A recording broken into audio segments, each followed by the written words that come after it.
I think it's going.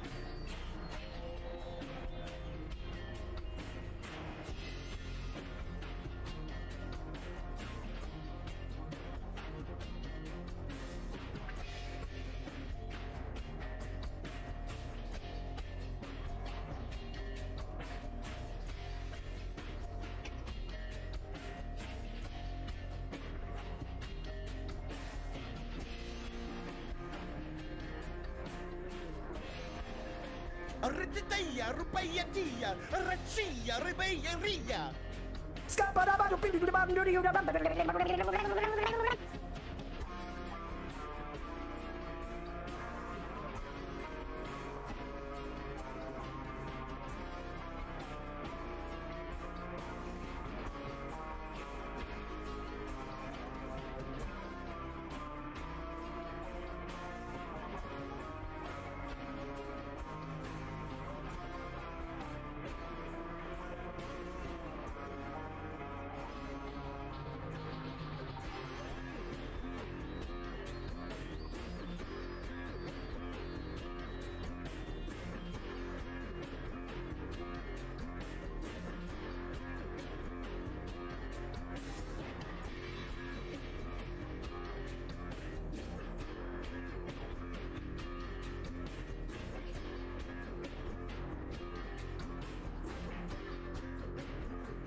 here.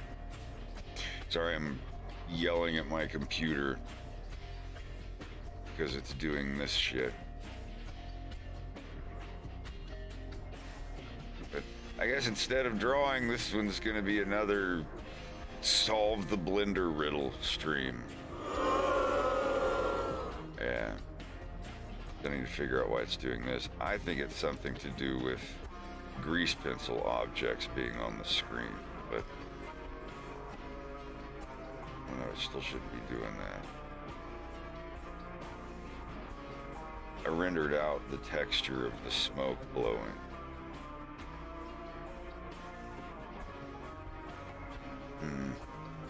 Well.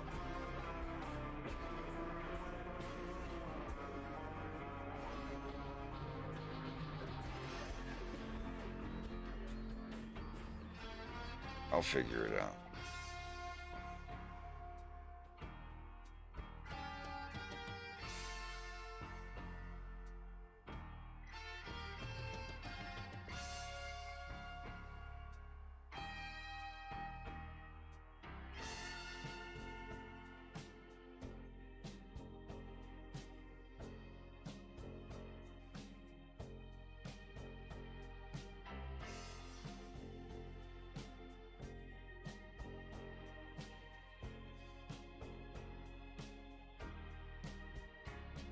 Excellent!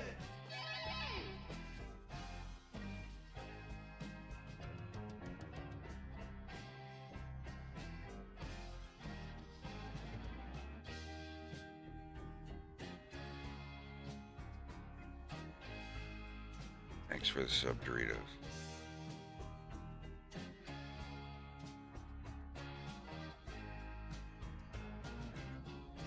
Excellent!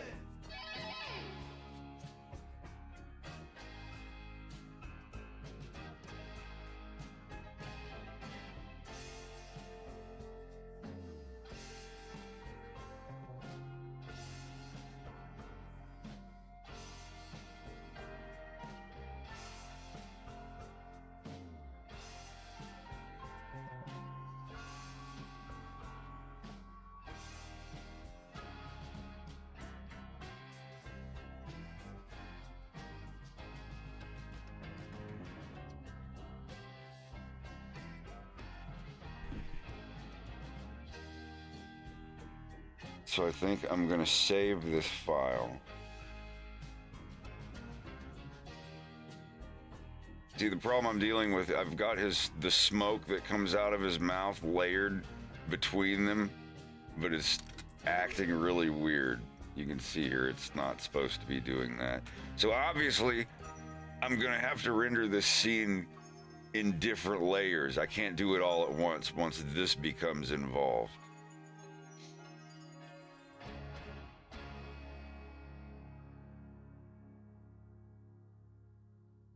How long do you have to wait for a Twitch name to change?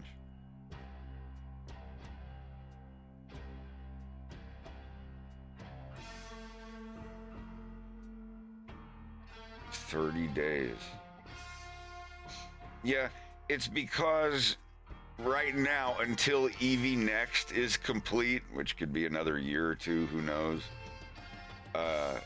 grease pencil objects and then things like this. This is just, ow.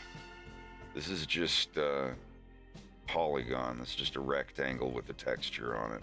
But they do not mix very well. When you get two of them together like this, it's kind of weird.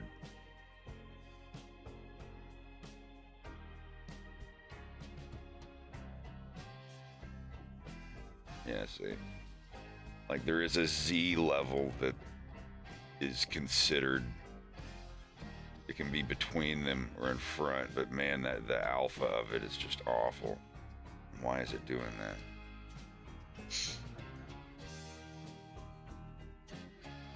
And the strange thing is, what if I literally hide everything else? It's still doing it. So this is seriously, nothing else exists in this right now. And it's still doing it in this weird way. But if I take this same image paste it here in a new file. See if I can, yeah. This is what it's supposed to look like. What I'm doing, there we are, sorry.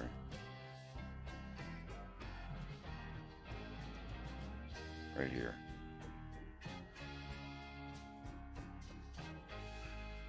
From 1 to 100, there is a smoke animation I rendered as an image sequence for smoke being blown into Wolf's face.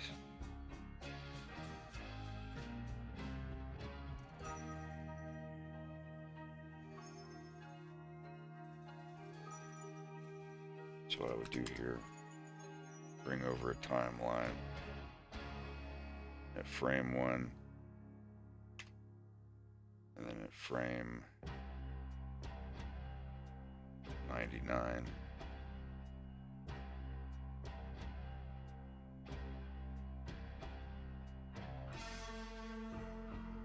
We won't need that much.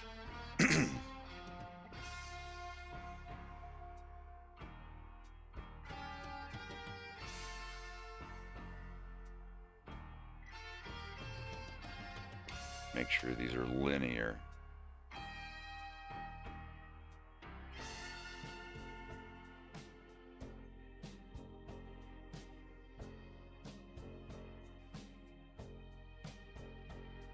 Oh, I have to turn on auto refresh. Yeah,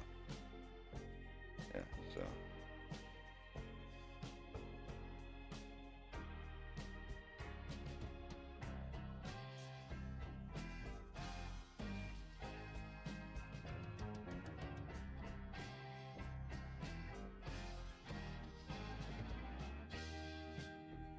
You're not going to see it too well unrendered like this, because it's going to look super grainy until I stop on a frame and it has a second to render everything. But it's kind of easier to see it if I just go through it frame by frame like this. You kind of get a good idea of it. It's just the way that the renderer works.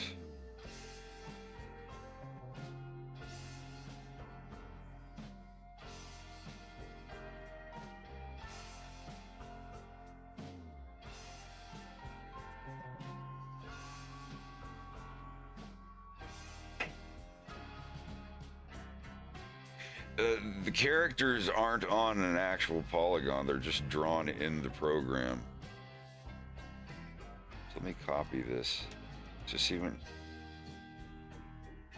I don't know what's causing it to render that weird way. Is it when I put the camera into depth of field? It's got to be something about the camera being at depth of field or some weird thing.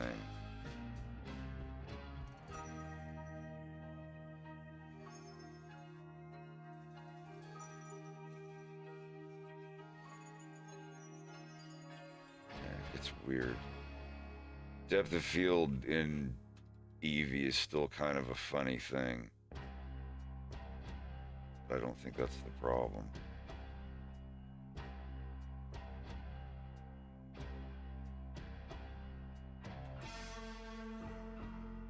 The troubleshoot for this will require me copying and pasting over all my assets into a fresh file and seeing what the deal is.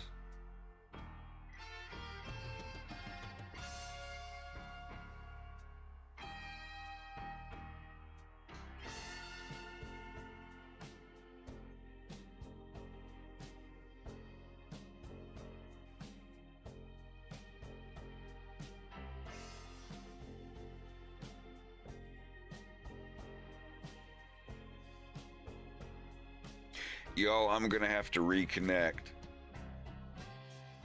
I'm on the wrong connection, so stand by for just a moment.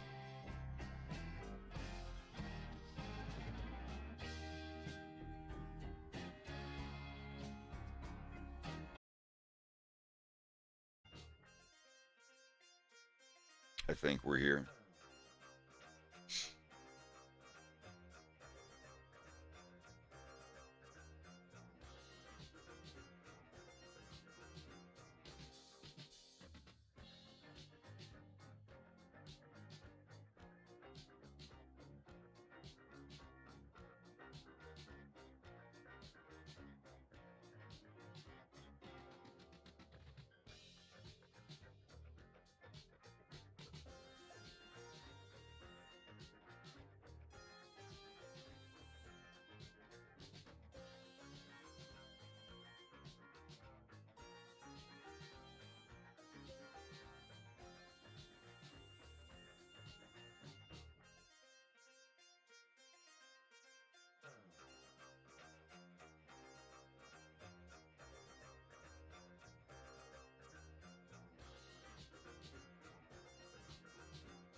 Yeah, see, this is why I can't use them together.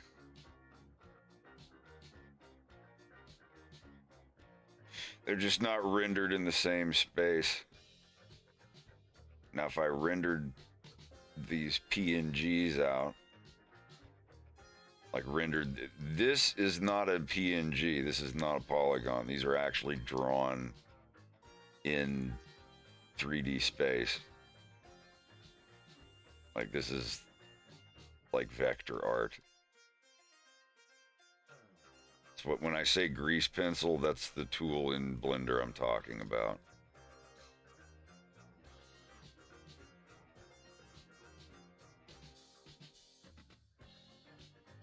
Yeah, that's basically what the compositor does.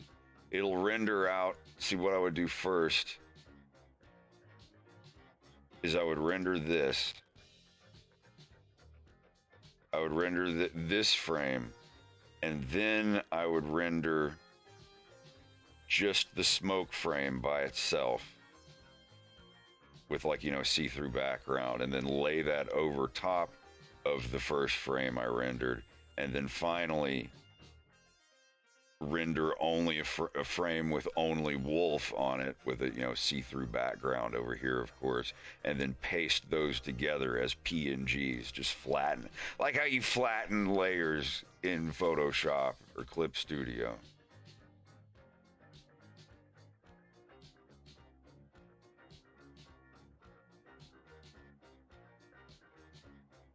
If you render them separately, nothing can go wrong. Like this will, I don't know why it has these lines though. That's just really weird.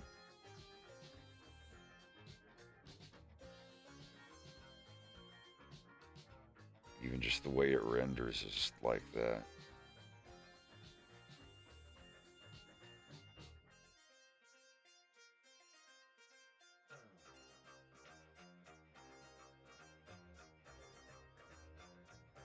Maybe it's just a viewport bug.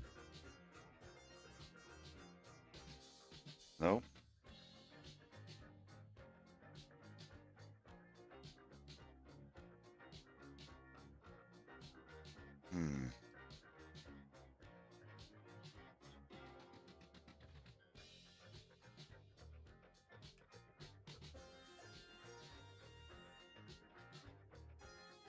I think it's something to do with the camera, but yeah, let me.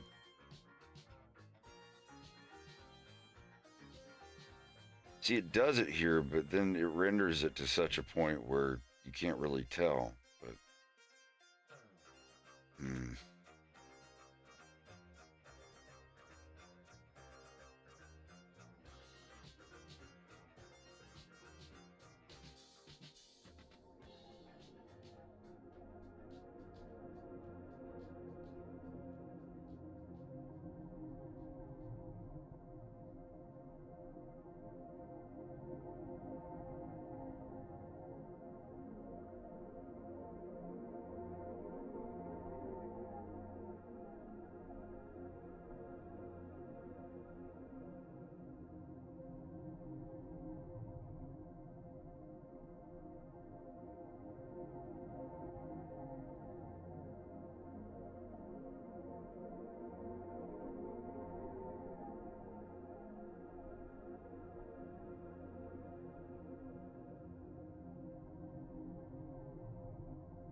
Excellent!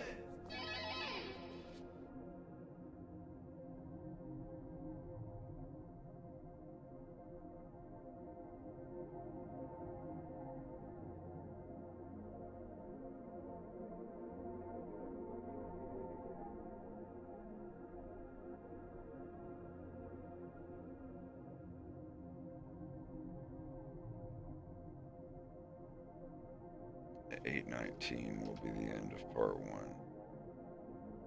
Sorry, I'm doing a thing where I'm splitting this scene into 2 different files. So it'll be a little bit easier to deal with.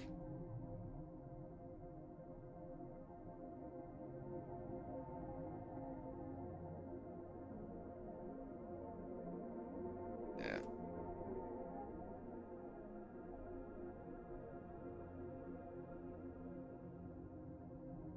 Which is fine. This way I can do it when I need to.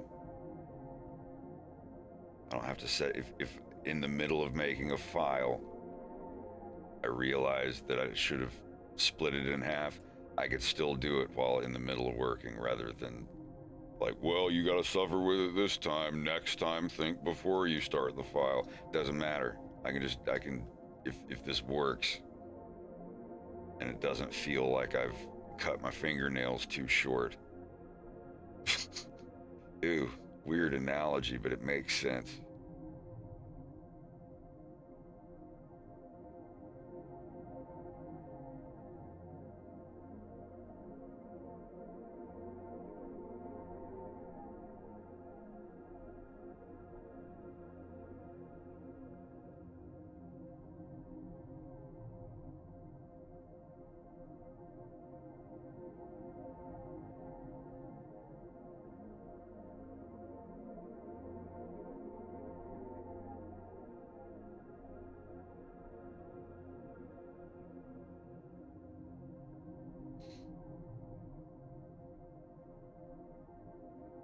Very soft, thank you for the resub.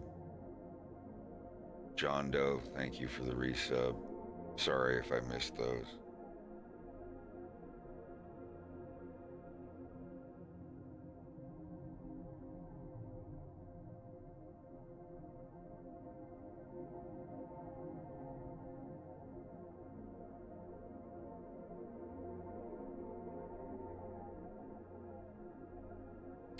Yeah, because the only other time that I had smoke in front of characters like that where it worked was the train station scene where enter Pigma, like introducing Pigma, his scene.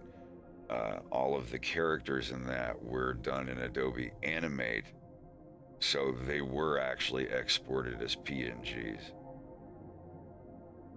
This is the first time I've tried putting like an alpha PNG in front of it. But that was the actual smoke particles too. I don't know how volumetrics work with grease pencil people. God, I can't wait until EV Next comes out. When EV Next comes out, I'll be able to do so much more stuff. My cartoons will look a lot better. Or at least the same without doing as much work.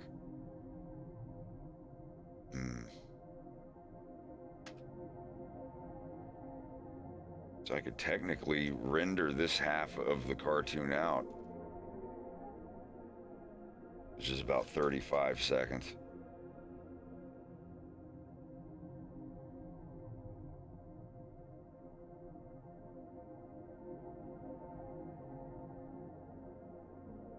I don't know why it's running slow. Boy, do I.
Yeah. Wow, that gets rid of all of the scratching. I think that's going to be my indicator of when I need to split off and make a new file. I don't think you guys hear it, but on my home audio interface thing, when I switch between render modes while I'm talking, it crackles. But only when the file starts getting really, really big. But now that this file is now only these shots right here. This, and this. I guess just these 3 shots, all the stuff that comes before and all this, all the grease pencil animation and stuff is not there. So on this file, that means I can probably delete all the other fog donut things.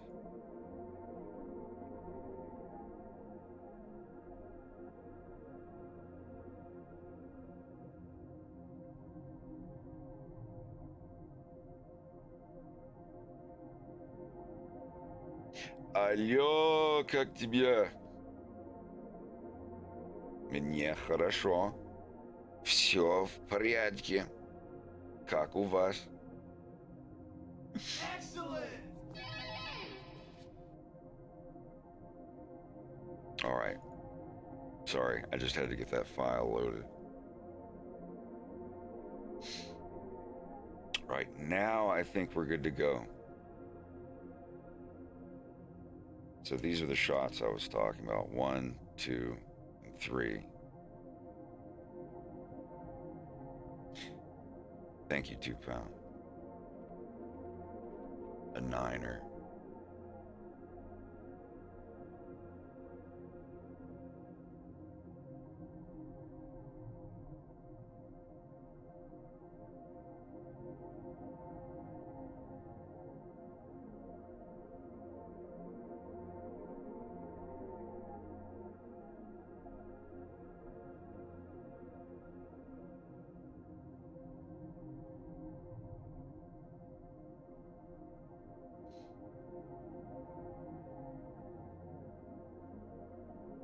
Hey, tomorrow is the Star Wars Day, right?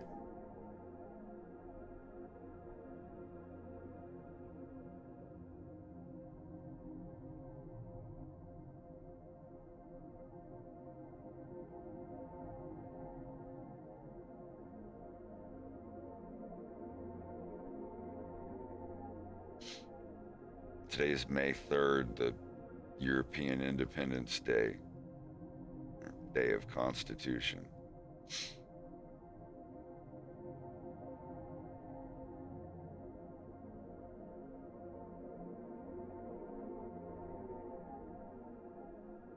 He blows smoke in Wolf's face. Wolf's like, oh, it's May 3rd. Szczęśliwego Dnia Konstytucji. And the lizard guy, like, looks at him for a second. Then he reaches forward and makes a gesture to dust off Wolf's jacket and adjust his collar. And he says in Polish something like, you know, I didn't mean to be so hard on you. I don't know. I want this guy to not like Wolf. It's like right when he shows up, he blows smoke in his face.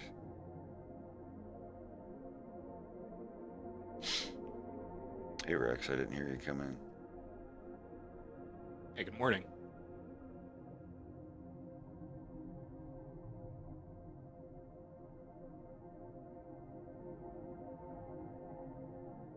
How you feeling today? A little bit better. I can move around.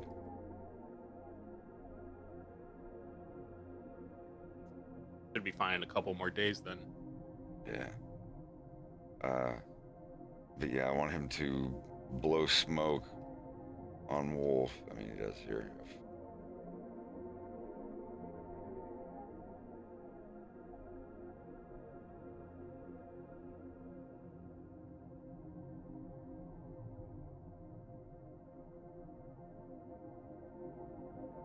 Did you get the smoke put in okay yet?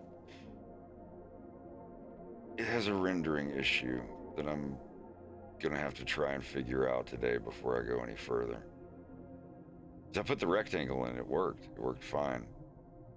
Just, you can see here, it's got this weird rendering bug that I'm trying to figure out. Mm.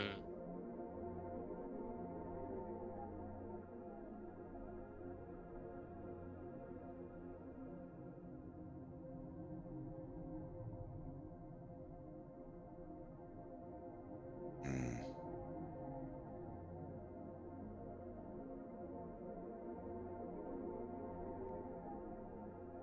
But anyway, yeah, he blows smoke in Wolf's face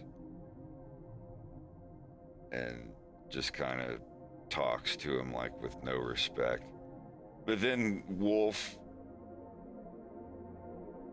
he's gonna act like he's memorized something in Polish, and even though his pronunciation and everything is really bad, which is gonna fit because I don't really know Polish that well. Obviously not. I know like 5 words, so it's gonna show when Wolf does it because I'm gonna memorize what he says, and it's gonna be very heartfelt and a little broken and not perfect, but it's gonna be something along the lines of, you know, I practiced this really hard because I wanted to appeal to you in your own language, blah, blah, blah, blah, something. It's something he says to Yanush to like appeal to work for him. And, yeah, someone has reached out and offered help with the linguistic stuff.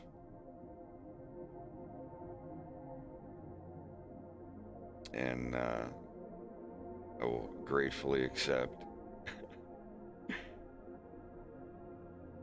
Oh my God, what am I going to do for this?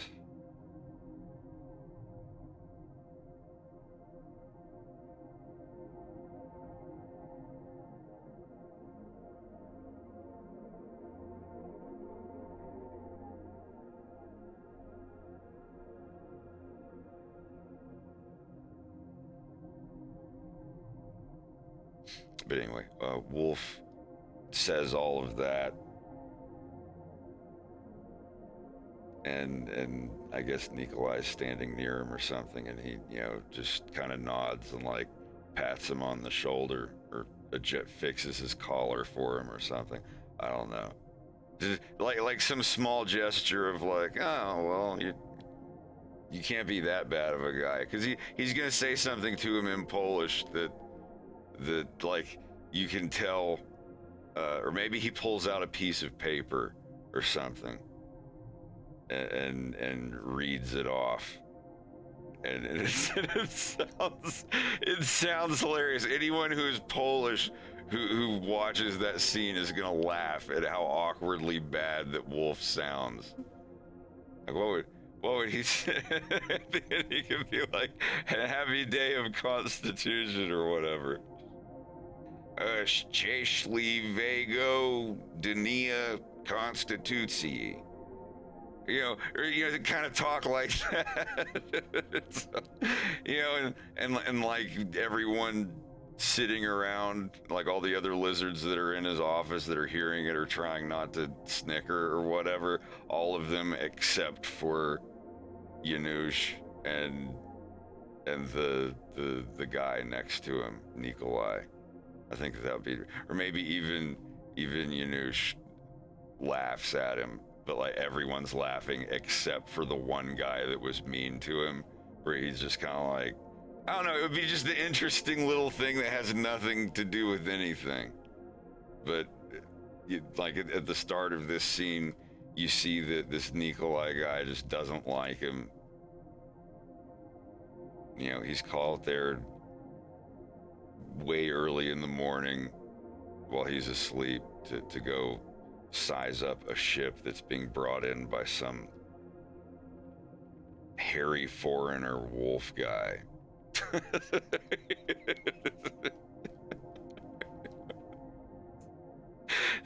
like the lizard people sitting around bitching about all of the hairy foreigners talking about dog and cat people. They would. Like, these guys would, man, animal people and lizard people, they would totally have some special names for each other.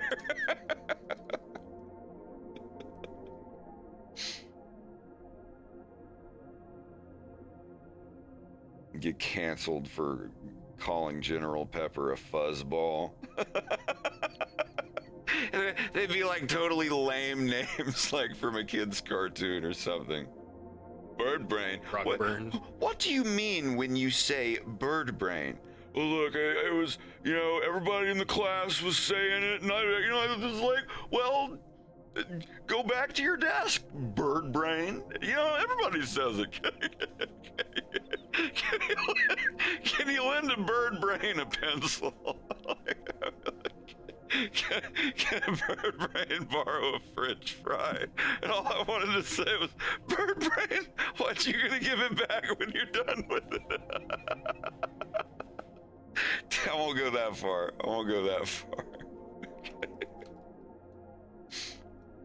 Oh man, I imagine a molting shedding thing for lizard people would require some very interesting hygiene products.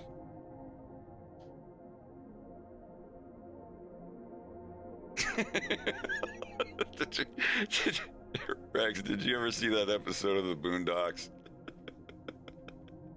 That can mean so many things. The thing I was just referencing a minute ago.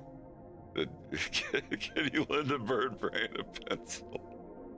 Oh, I didn't realize that was a Boondocks reference. I've seen it, but I didn't. It is a Boondocks reference to an actual English teacher that got in trouble for joshing around with one of the kids. I mean, it was so obvious he was like a clueless, dumb, old white guy teacher, but it was still hilarious. And then Boondocks ran with it and caricatured it a bit, and it was perfection.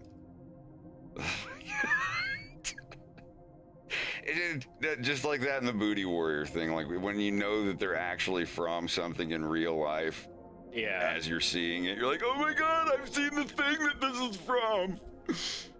They probably shouldn't call the lizard people skinheads with the whole like shedding thing. I think that's a bit too. No, that. Yeah. Probably some. It would be some weird name that you've never heard before, and it's like, what? And then you find out that it's like a vegetable or a weird vegetable that grows that looks like it has lizard skin. That you have to peel before it's good enough to eat. Yeah, or something like its outside's like bumpy and green, and it looks like lizard skin, like a not a papaya, but a papoya or something, or peepo or zaru, just like some random phonetic thing that is no way at all anywhere close to any actual real life slurs for people. I have to be very, very, very careful with that. Find I don't know, some vegetable, some fruit or something, but then for the mammal people would not be so much the same. Theirs would just kind of be, I don't know, maybe they have a vegetable that has hair on it. And they're like, all right, you call us vegetable, we call you like this vegetable. Kiwis. Yeah, exactly. Hey, Kiwi, we're girlfriend. What was that last word? Can you say it? Girlfriend. Like he's trying to make fun of him and he can't pronounce girlfriend, so it's hard word. Girlfriend. I had a buddy from Germany that he sat with. God, that was. I can't remember how long that was. I was like 11 or 12. He was like an exchange student, and he couldn't say girl. And he sat with his teacher trying to. He was saying it fine. It's just that when you're German, your version of the letter R is different. So he's saying like God, like, which, you know, is how a German would pronounce it, but they were trying, no, girl, no, girl, girl, it's interesting. Like, I never knew, like, I was like, I can do any sound. Like, I can't imagine someone from another language not being able to make every sound that I can make. And then I find the "uy" letter in Russian, and I was extremely intimidated for months. I still am. I still feel like I don't get it right. But that's a great example. You think English has like every noise and vowel sound that you can make? No, there's so many more. Wait till you look at Hindi, where there's like 4 different D's and 4 different T's. There's like ta ta ta ta and da da da da, or like, I'm sure I butchered that, but it's very difficult. I thought about learning. I got into it for like 3 or 4 days. I was like, no, this is gonna be really hard. I don't think I can do this. But anyhow, I need to write all this stuff down. I mean, it sticks in my head. Once I get an idea, even if it's just something I pull out of my ass on stream, I remember it the next day. Or any time that I go back, I'm like, oh, what did I have in my... Oh, that's right. A couple days ago on stream, I said that he pulls out a piece of paper.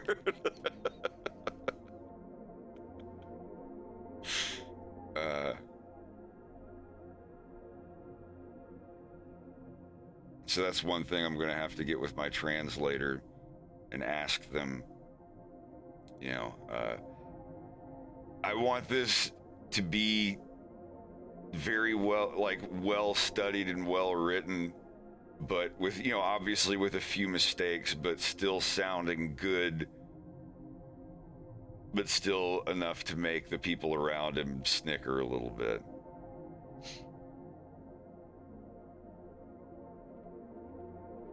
Pull something out of my ass.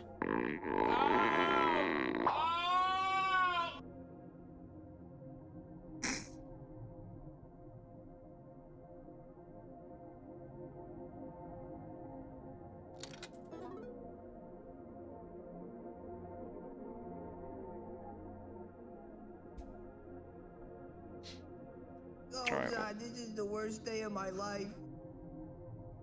Oh, it got worse.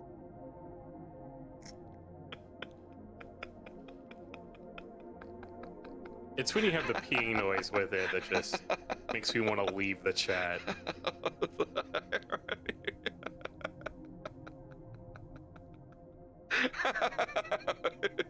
Too much chicken tikka.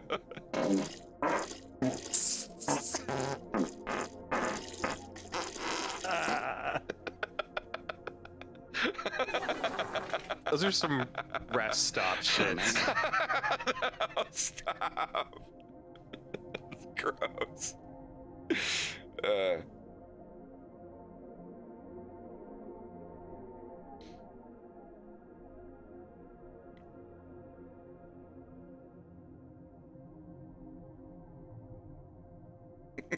I should just make that the whole thing. It should just be one clip where it's just like, Oh God, this is the worst day of my life. Oh, it got worse.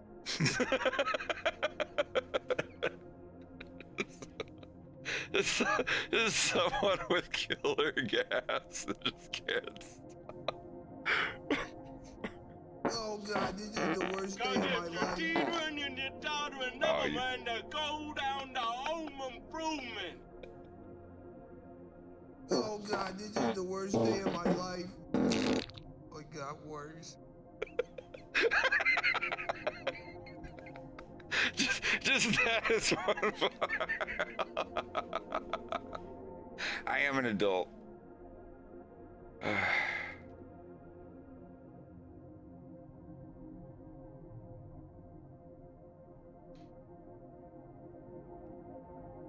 We're just normal men.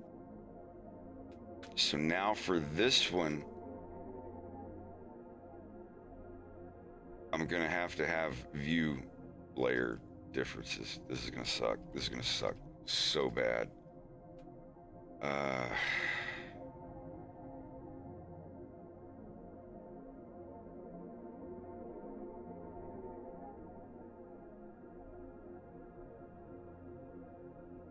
Well, maybe not too bad. I just gotta figure out why it's doing this. Can I see your legs? Maybe some other time. I fear that may kill me right now.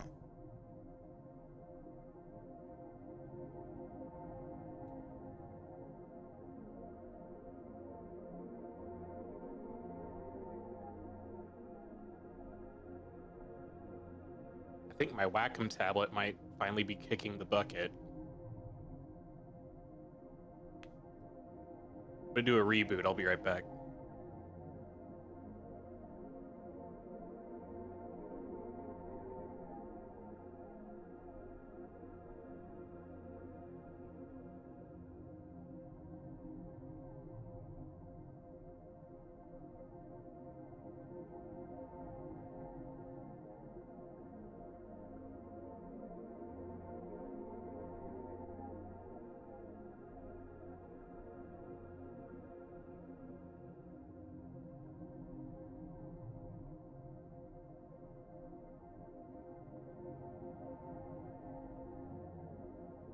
This is the most annoying guy I've ever seen.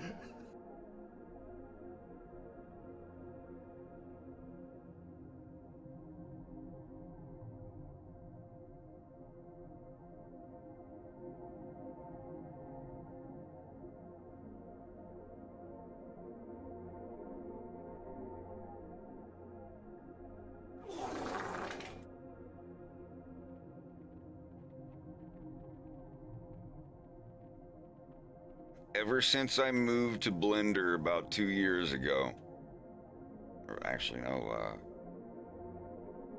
I had Blender several years before that, just for backgrounds. 2 years, like at the beginning of 2021 is when I started using Blender for every single thing in my cartoon. But before that, from like late 2018 to 2020 and you know on forward past that, This guy's I've used fucking it for annoying. actual backgrounds for everything.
I need to remember how I did this in the drive scene.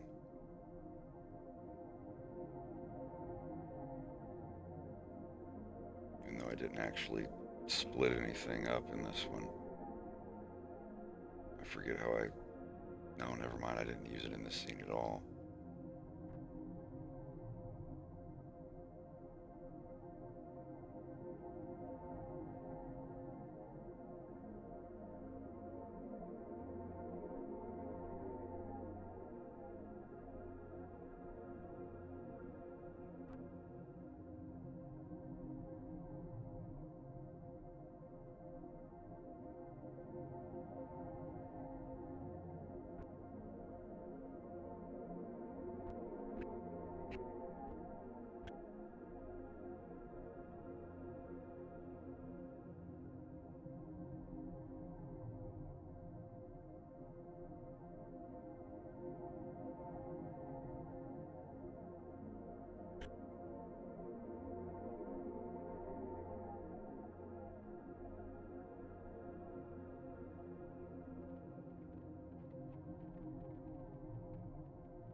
I'll say hi to you.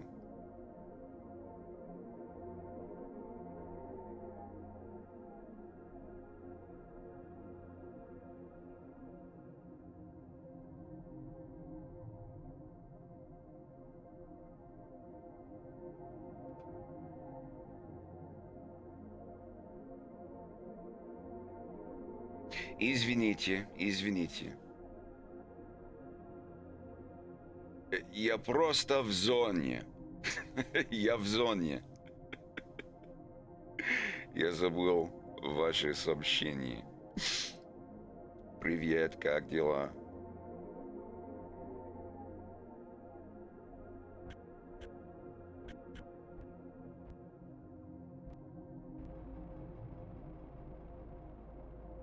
I'm sorry, Doctor. This doesn't appeal to me. And whatever does. No matter. You'll be here soon enough. If you won't change your mind, I'll just have to change it for you.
Well, James is only 31 at this point.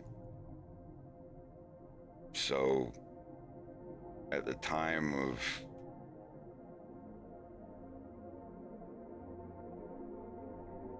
episode 3, he'd be 41.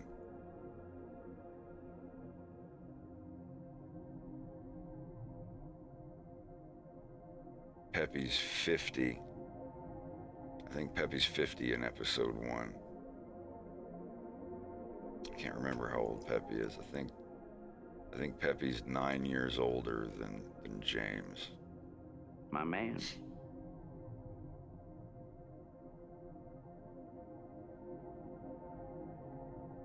Anyhow.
Oh, I'm so smart.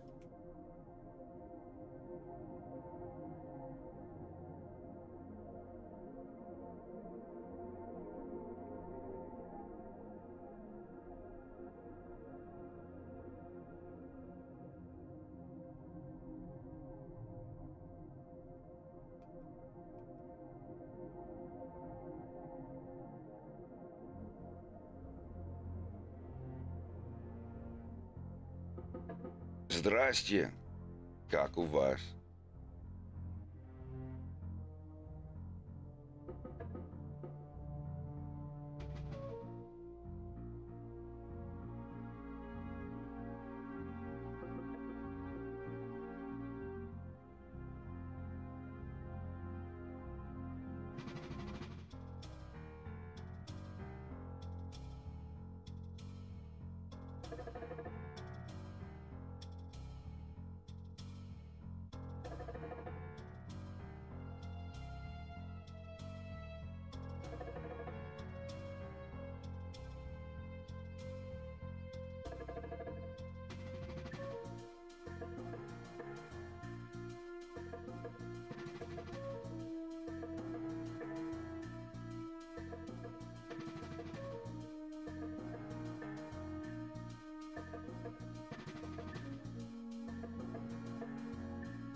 Which scene in episode 2 was the most challenging to animate? Probably the one in the customs thing. Not for the animation itself, except for the last shot of Riendo. But it was combining grease pencils and Adobe Animate frames as PNG sequences on a texture. And combining them in the same scene, it was very difficult. Certain things didn't mix right, so I'd have to have a character move over and get out of the way before it mixes too much alpha wise with a different type of character walking behind them. It was really tricky.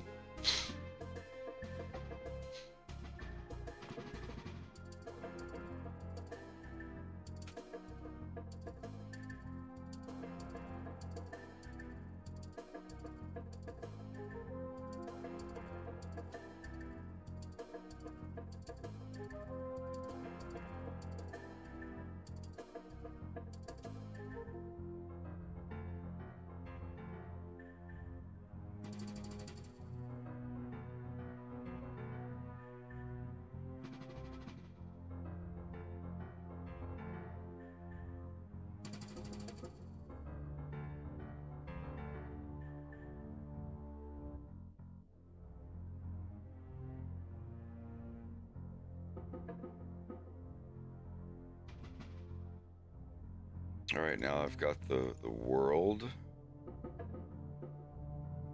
Let me the edit one.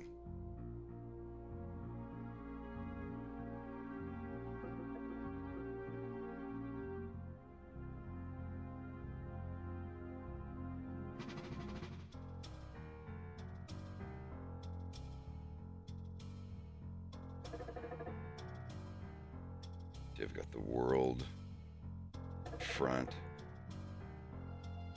and back grease pencils. Basically the layers, because the front one is Wolf, he's in front, but then when it moves over here, he's going to be in front. And all I have to do is slap these together, really.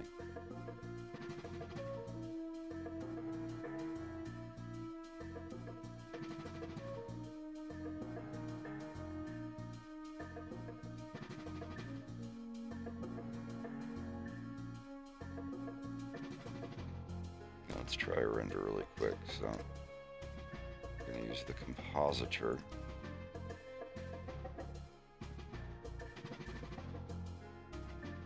This will probably take a little while.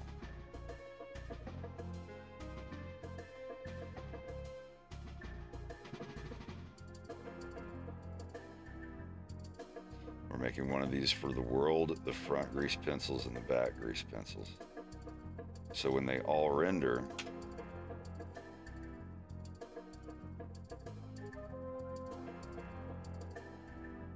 it'll take a minute. It's gonna have to render all three of them. Well, that wasn't too difficult. Oh, and I also have to delete the grass. Let me do that now before I forget.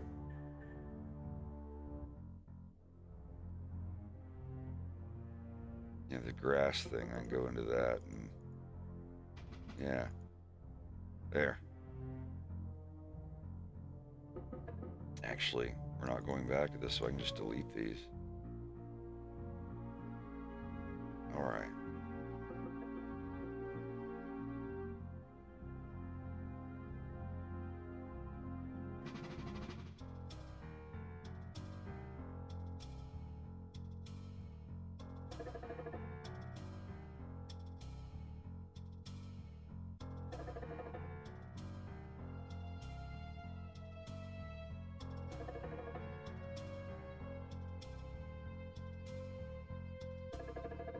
So this image is going to go here, and then we're going to put that in front of it.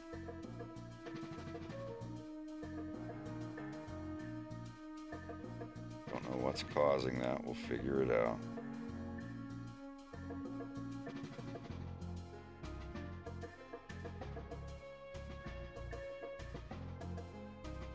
What is causing all that?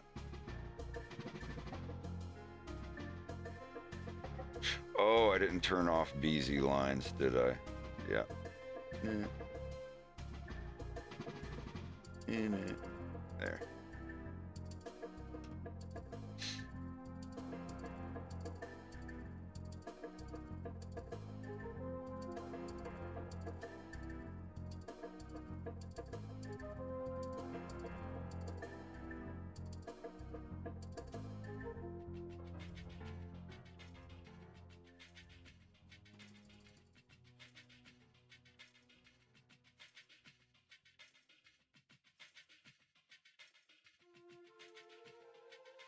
Okay, so there, see, we've got this layer and this layer put together on this node.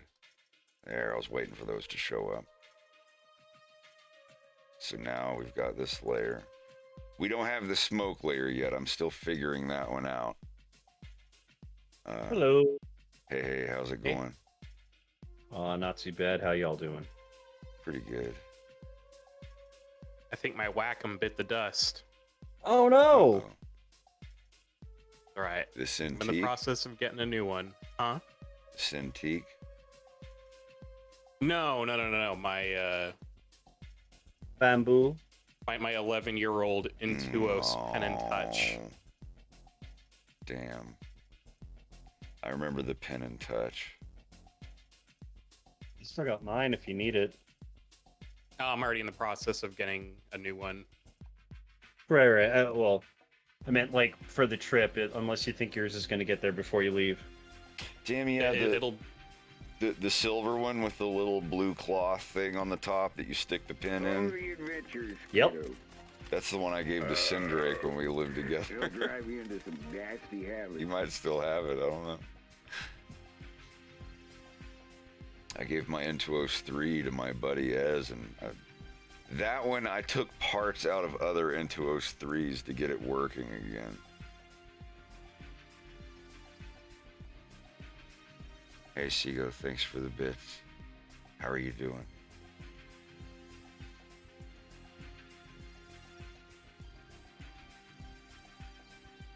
But hey, if a tablet lasts you 11 years, that's not too bad. No. This one could last me forever. And I've Which been is the one you use? the XP Pin Deco 03 wireless.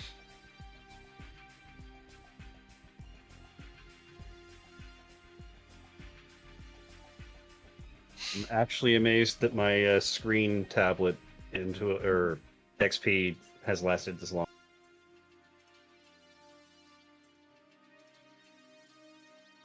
I think I've had it for almost 5 years.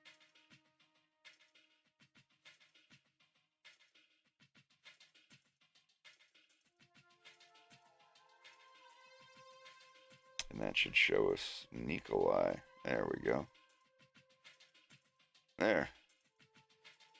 Now, I need to make the smoke layer.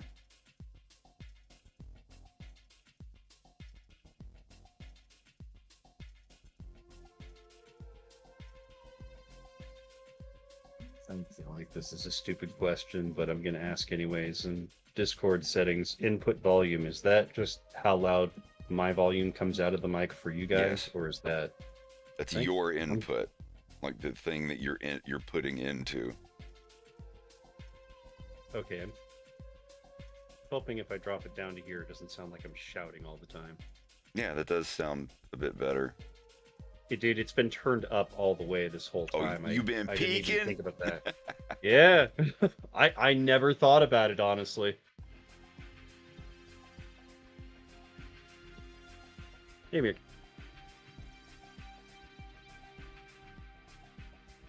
You are breaking up now, though. Shit. Or no, you sounded fine there. I think it is just going to kind of depend on how far away I am from the mic. I'm downstairs now with the USB microphone, just for the time being.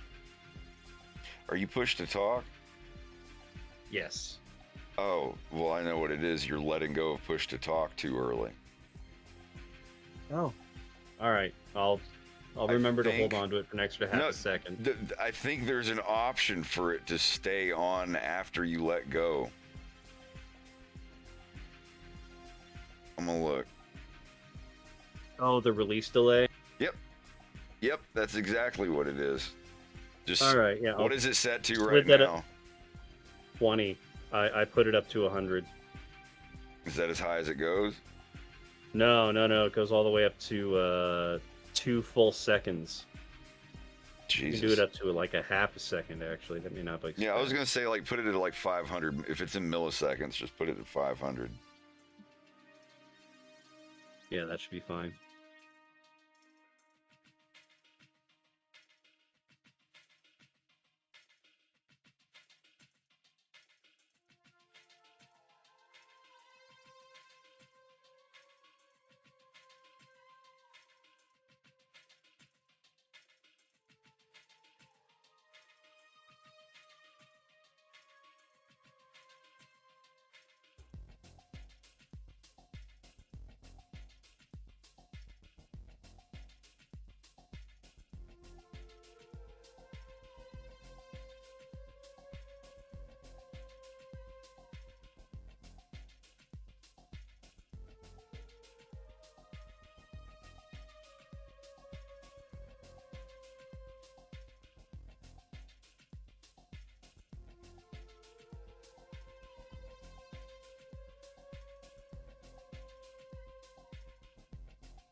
I don't know. Episode 3 will be as long as we can make it in 3 years, and then I'm moving on.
I'd like to get a crew of people together just to play around in Arma 3 again.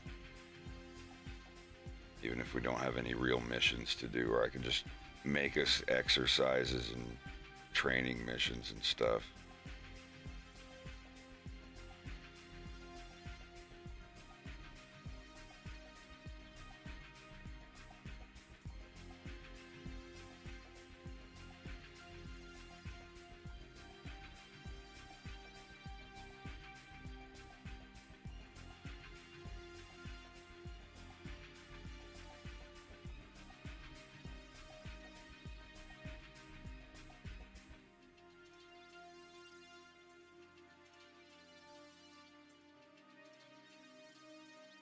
I also have Ground Branch. I have 0 Hour.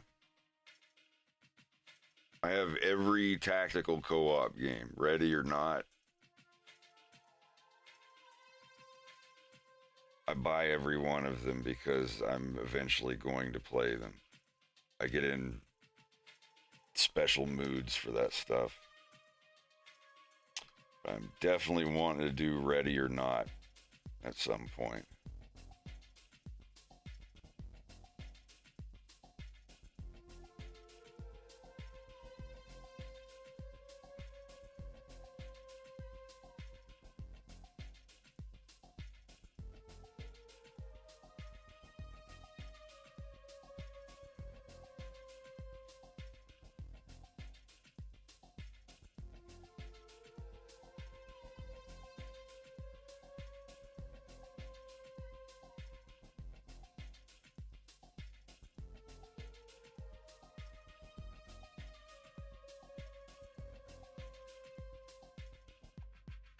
There we go. Yeah.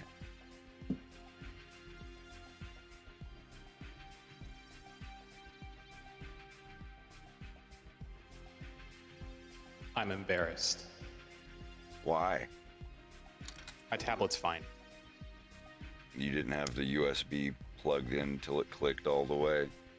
The top right of my tablet has a switch that's like microscopic, and it's for like physical touch use, and that somehow got switched on. I've never used it before, so every time I would lift my pen, grease pencil would do a fill when I was using the fill bucket, or it would just, and so I thought it was just, you know, going bad, but nope, she's still ticking after 11 years. So I'm gonna undo a purchase. Shut up. What were you purchasing? Like the same one, or? No, they don't make this one anymore at all. Gotcha. I was just curious as to what your upgrade was going to be. I was gonna get the Deco 03 wireless.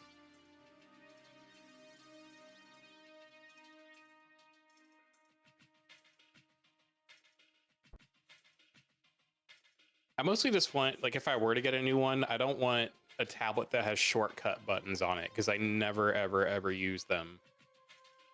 Yeah. It just feels like I'm spending extra on a feature that. Yeah, I'm getting away be from touched. using the pin buttons as well. Now those I use all the time. It's Wear great for out. like panning and.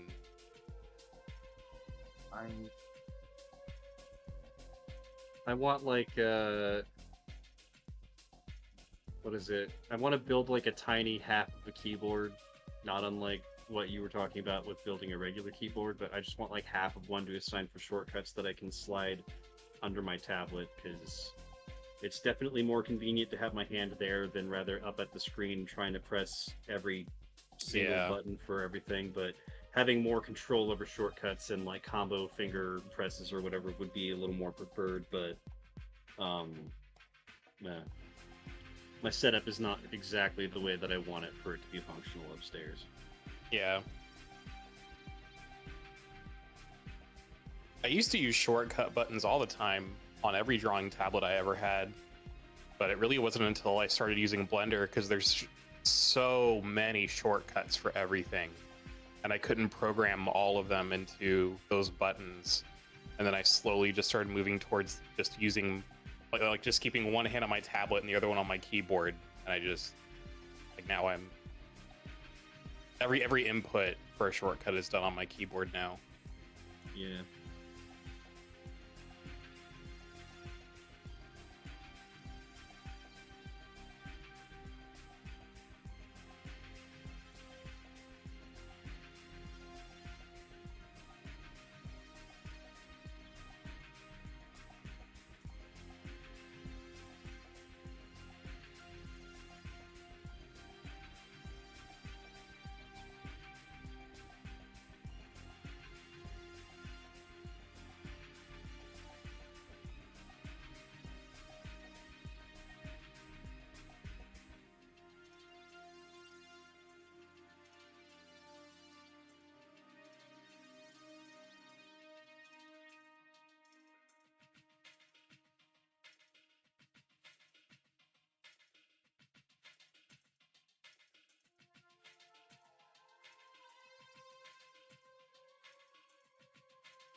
That's no good.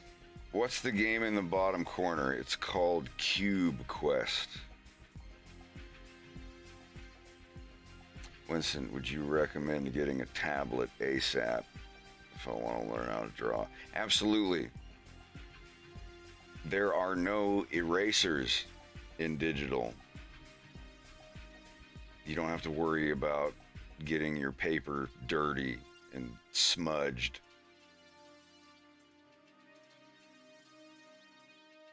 Don't go all out fancy right away too if you're just starting out. No, don't, if you've never used a tablet before, you should not have to spend more than $100 for one.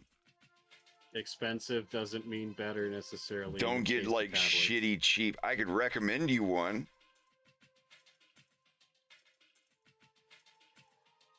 Helion XP pen. Yeah, XP Either pen of all those. the way.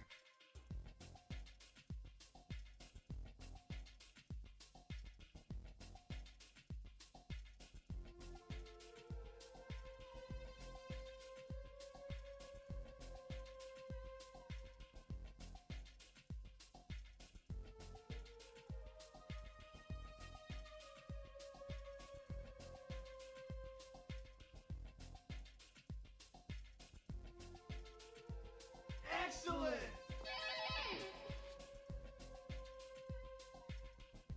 Ray, thank you for gifting a tier 1 sub. To Bemmet. Welcome to the stream, Bemmet.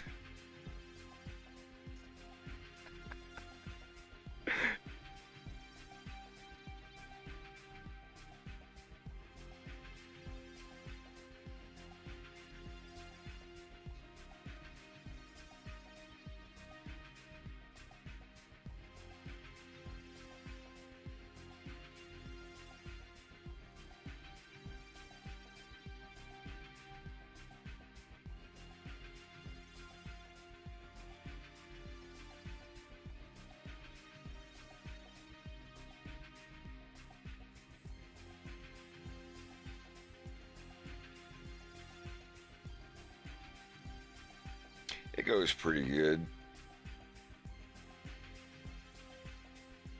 Now that I've got my smoke situation perfectly figured out, now I have to go back and get the smoke to look perfect.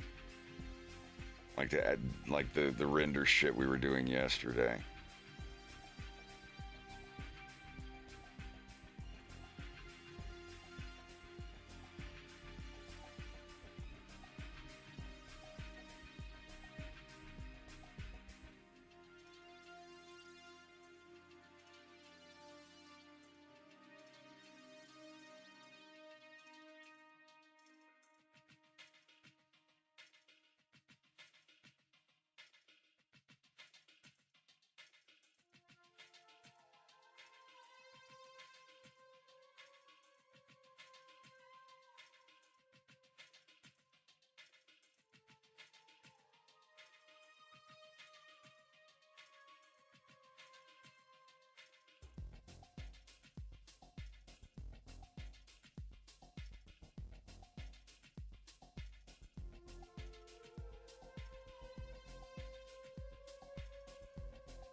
There, okay.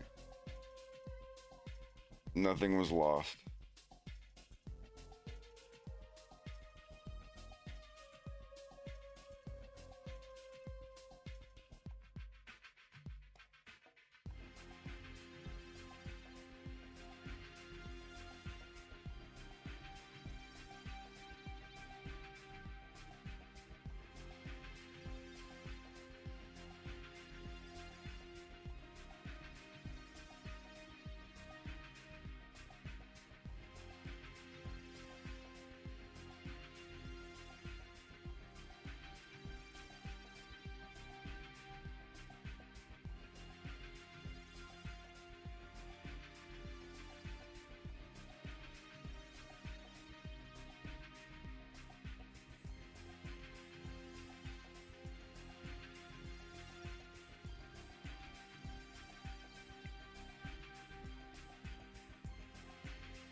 This is the one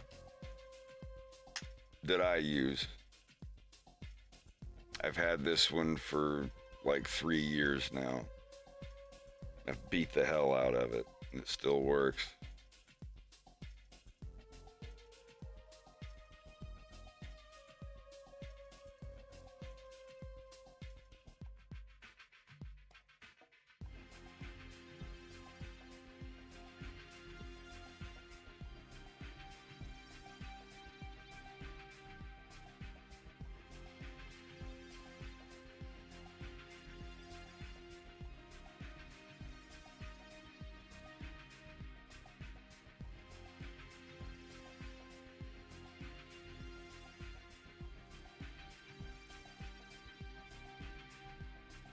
Takes 15 seconds to render one frame of this.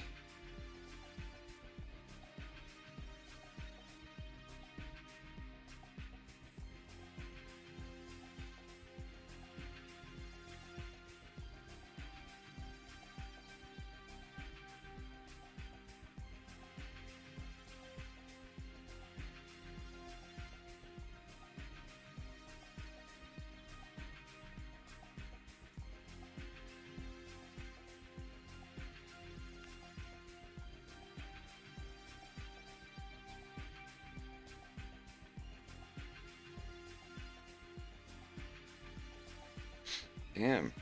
And it takes 2.75 seconds to render it this small.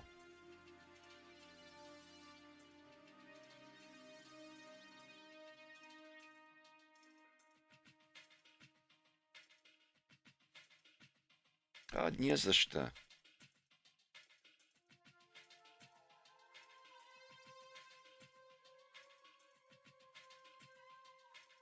Я надеюсь, что вы можете покупить, где вы живете. Я точно не знаю.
Yeah, I want to try to do like a mini render.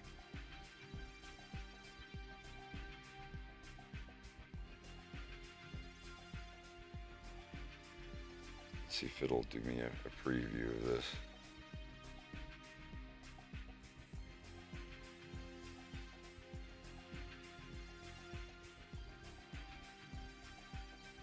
No, damn it.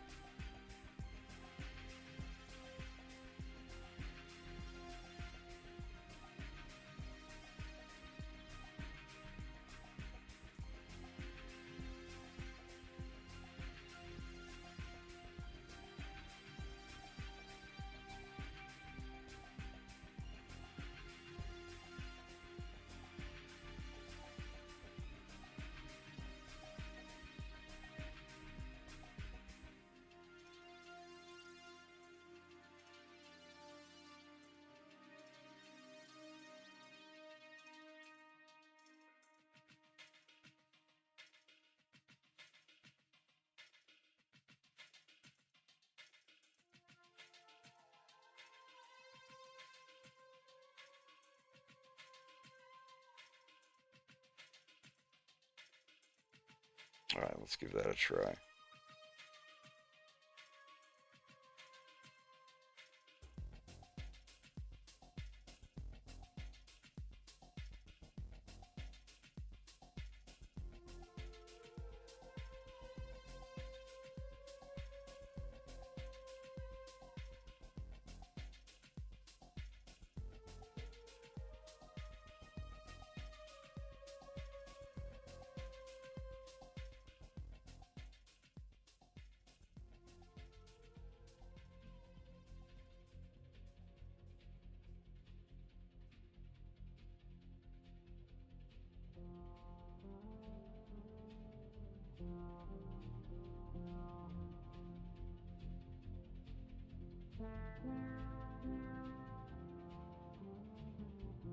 Смогу.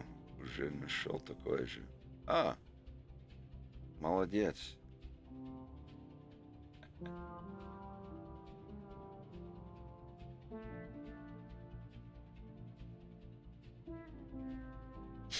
Я думал, что это будет на AliExpress.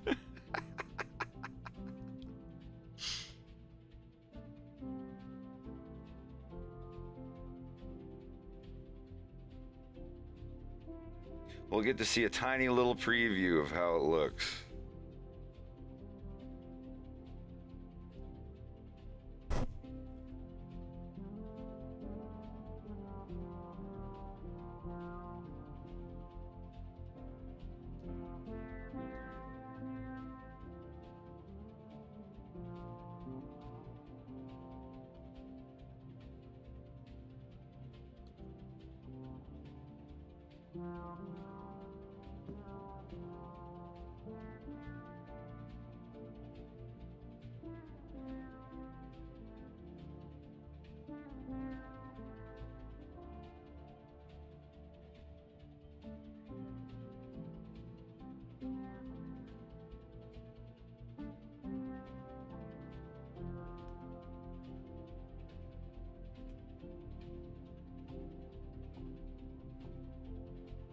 Hey, that looks all right.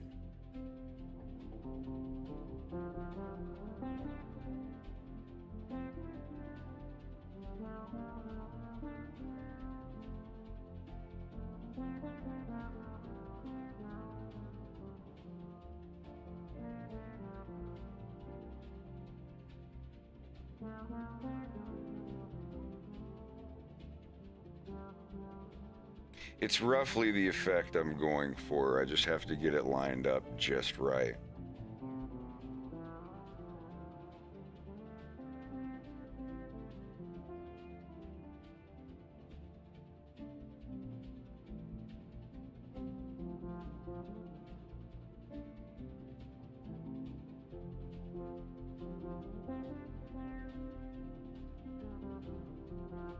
Well, it's a start.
If you're not subbed, you have to use points to do the sounds.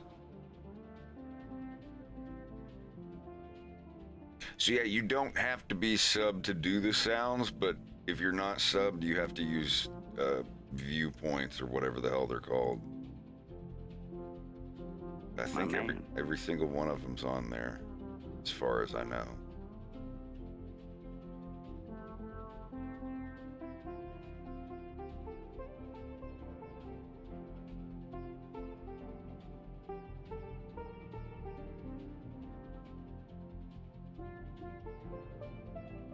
Wait, Womp Womp doesn't do... What?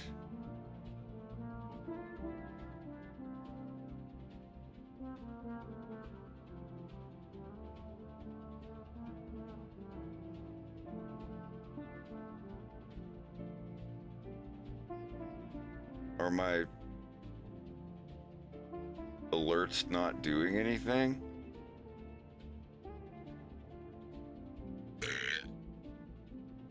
Those work, but why don't the point ones work?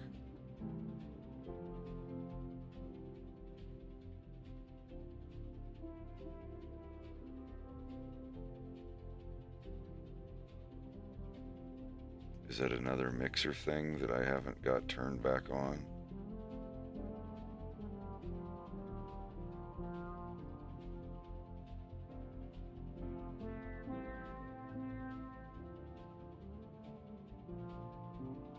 No.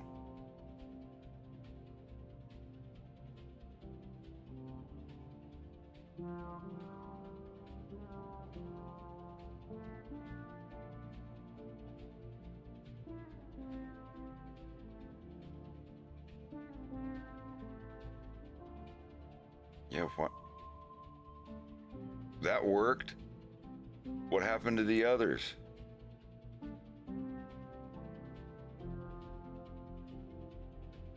I don't think anyone's actually redeemed any points today. If you redeemed any... Yeah, they're working. Okay, that was weird. So what is Womp Womp?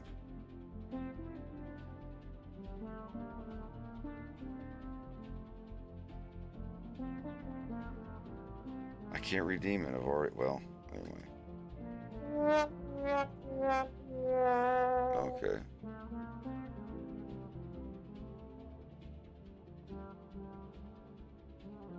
Holy shit, that's perfect.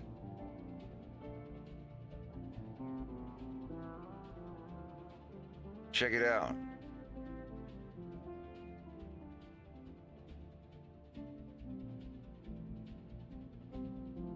I don't have to touch that at all.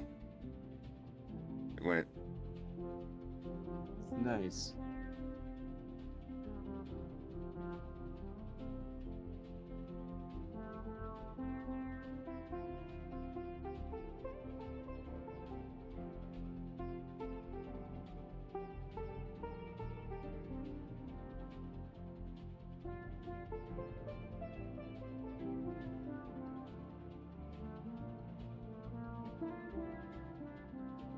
Well, that'll work. Looks good.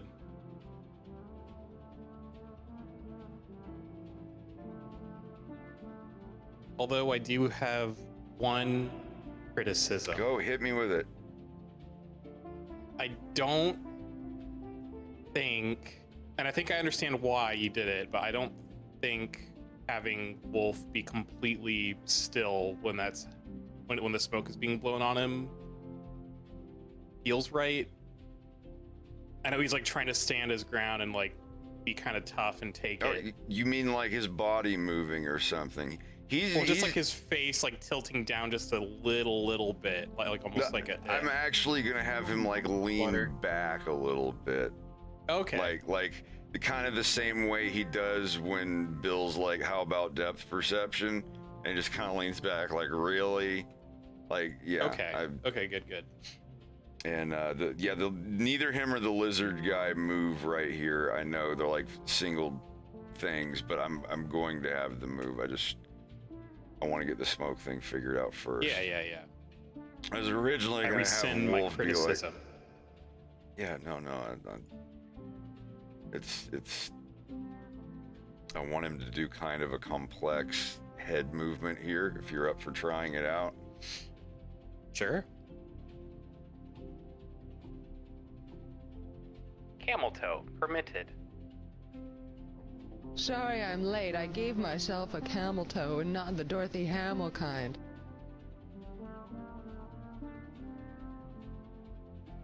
Camel toes sounds like an old-timey candy.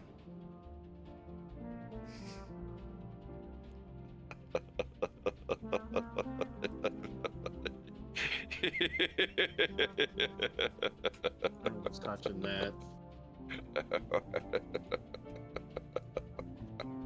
Not gonna touch that one. This guy's fucking annoying.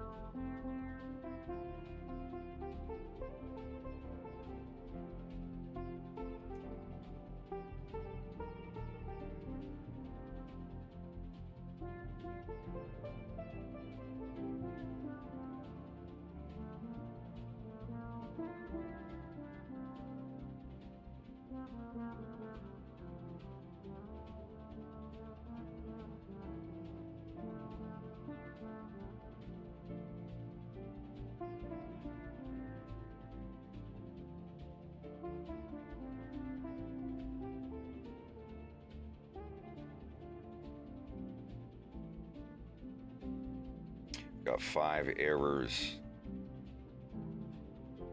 in Fox in Space episode 2 that I still need to fix before I put out the definitive edition.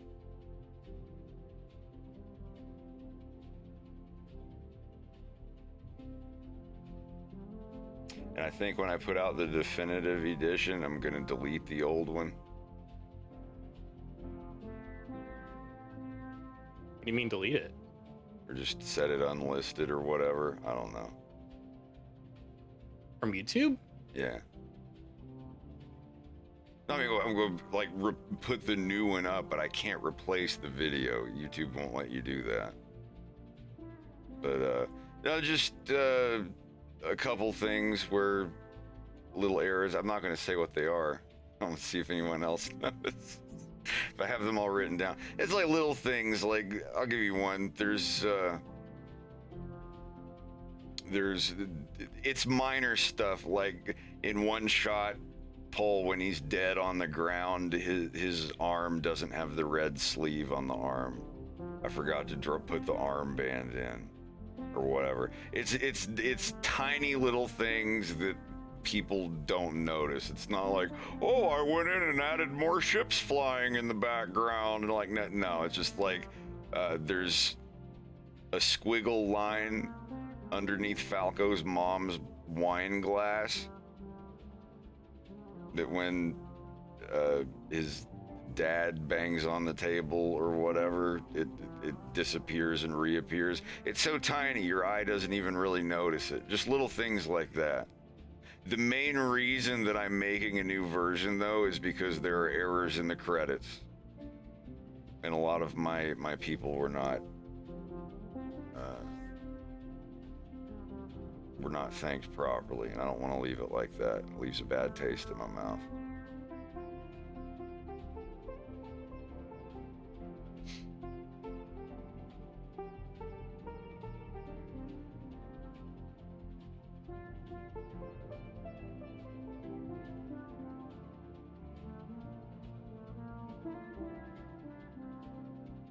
Yeah, nothing's being added or anything.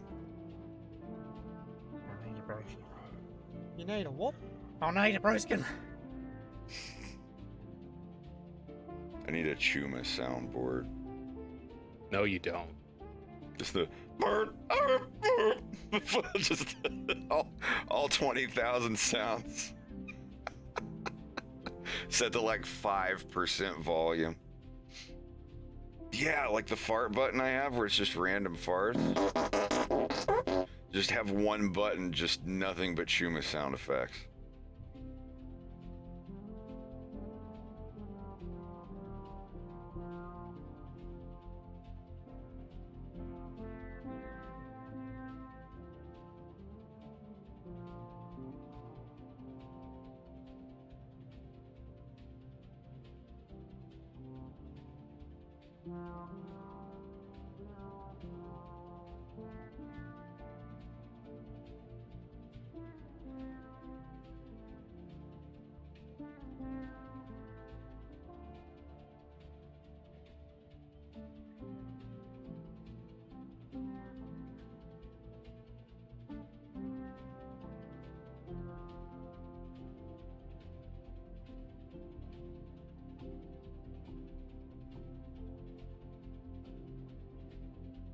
See, this is where a producer would be like, do I want to redo the scene or not redo the scene, but like reanimate Wolf and Nikolai here? Like, I'm going to, but this is where a producer would be like, nah, it's fine. I know they're just standing still and he opens his eye, but, you know, it's kind of like an anime. Keep moving. Next scene. Just to give people an idea of like, oh, why did this scene take a month to do and the other scene took 3 months to do? Yeah, I gotta figure out what to do with this one.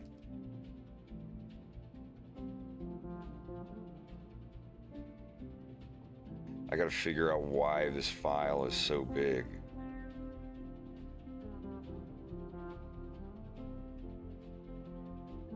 I get that a lot. Have I ever dealt with studio producers? No. I've dealt with some of them, you know, giving me a job offer, but it's on someone else's cartoon, replacing, you know, my work, working with someone else. It's not like, oh, you're part-time, you can do this. It's like, no, it would be all of my work hours on someone else's project, on someone else's cartoon, and getting paid less money than I'm getting paid now. It's like, I appreciate you trying to moonlight as a mind bender, but it's just not. Well, it'll be your way to get into the. They always do that. Well, 2 of them did out of like 5 or 6 that have done it. I just remembered that there are at least 2 of them were like, you'll be getting your foot in the door in the industry, blah blah blah.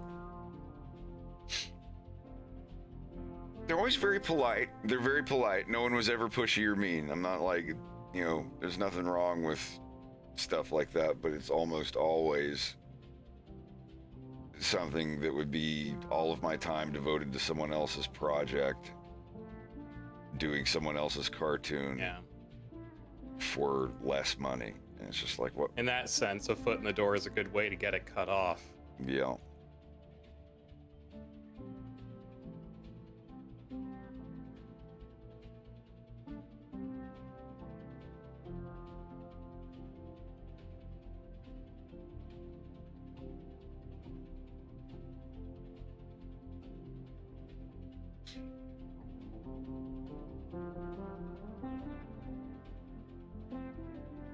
I'm looking through my HelloFresh cards.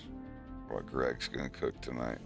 Bacon and cheese stuffed chicken. Cal Smart seared maple pork. Fajita style beef bowls. Coconut green curry chicken. Or galactic pork souvlaki inspired burgers. Well, either the souvlaki burgers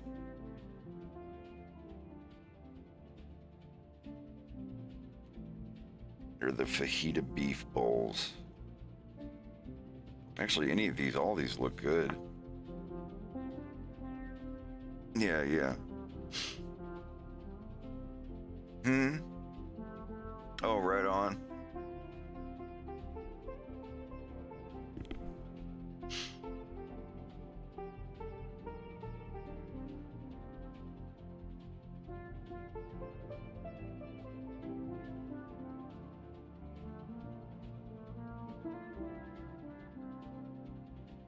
So I need to figure out exactly what in this file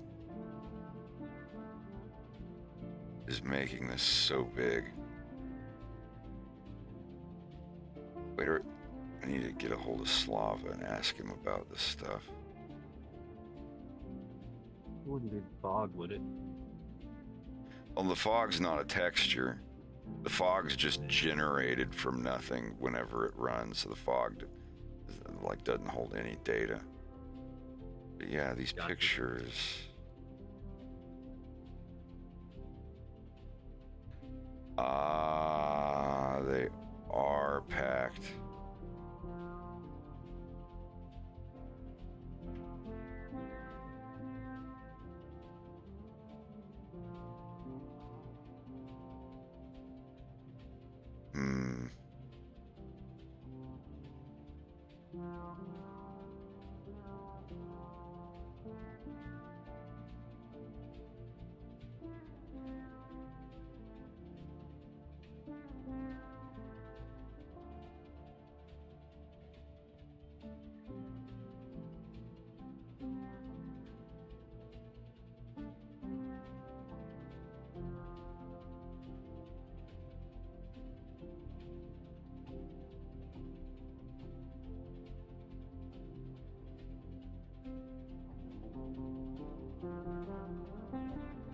Oh.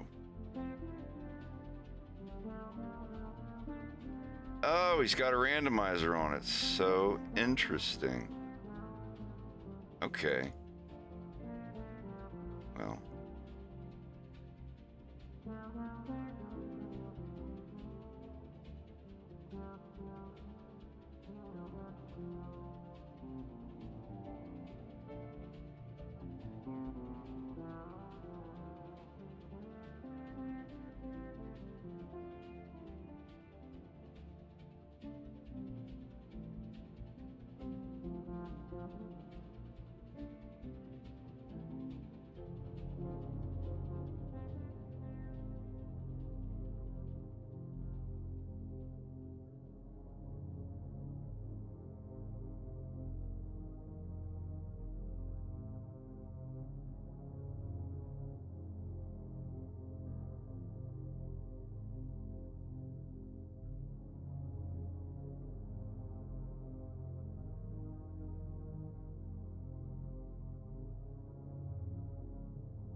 Whoa.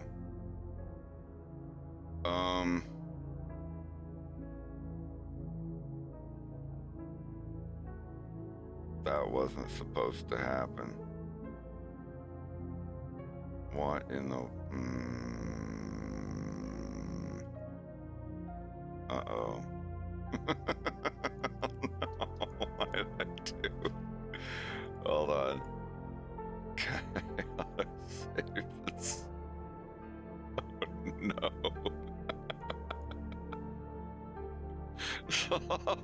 Slava, help!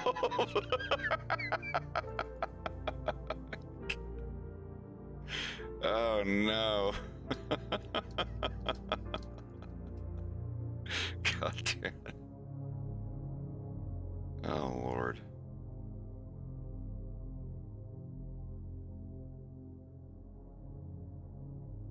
He's not even watching your stream. You really are on your own. Yeah.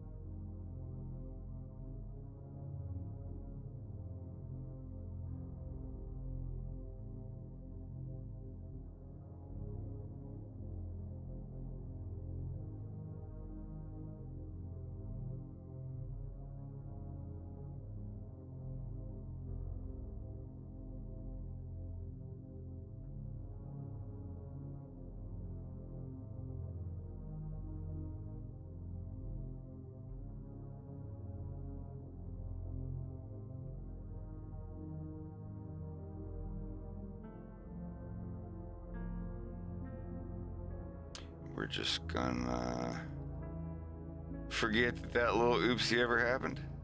Just what little oopsie? I don't know what you're talking about. All right.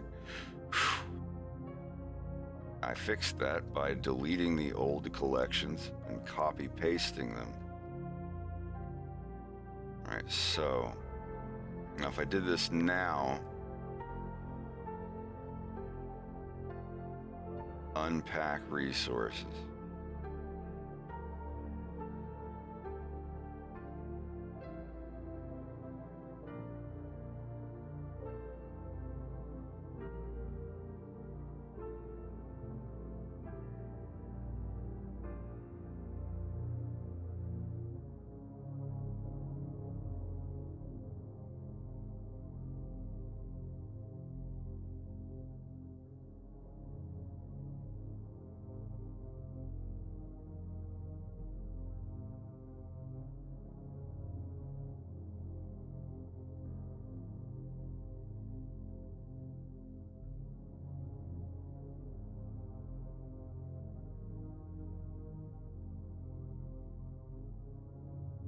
Okay.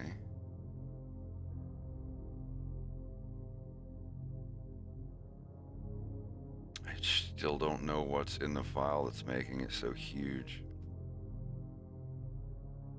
So let's do a troubleshoot. Okay, so deleting all the grease pencils makes it go from 150 something to 140 something. So it's not the grease pencils doing it.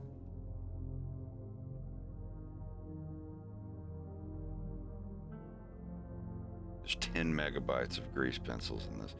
Is it the greenie in the world? So deleting everything and saving it. Okay, that's 30 megabytes. Where is the other 100 megabytes in this file? Is it the fucking BZ lines?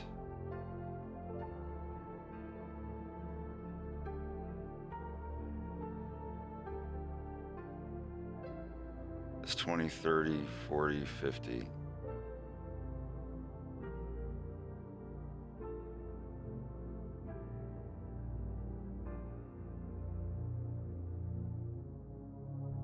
Yeah, because now the file's 40 megabytes. I think it's the models. Excellent!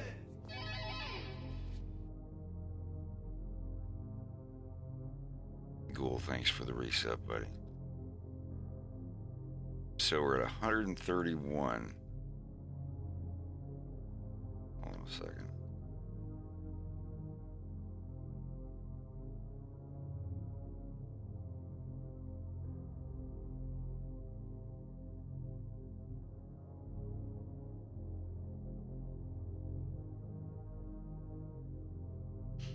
Just deleting the models takes us from 150 something to 96. So yeah, the models are a huge part of it. So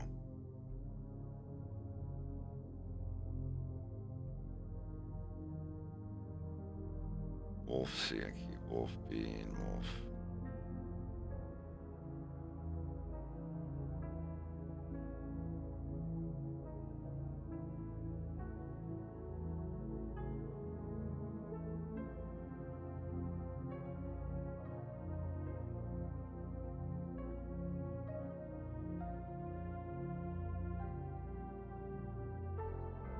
Okay, that's got us down 40 megabytes.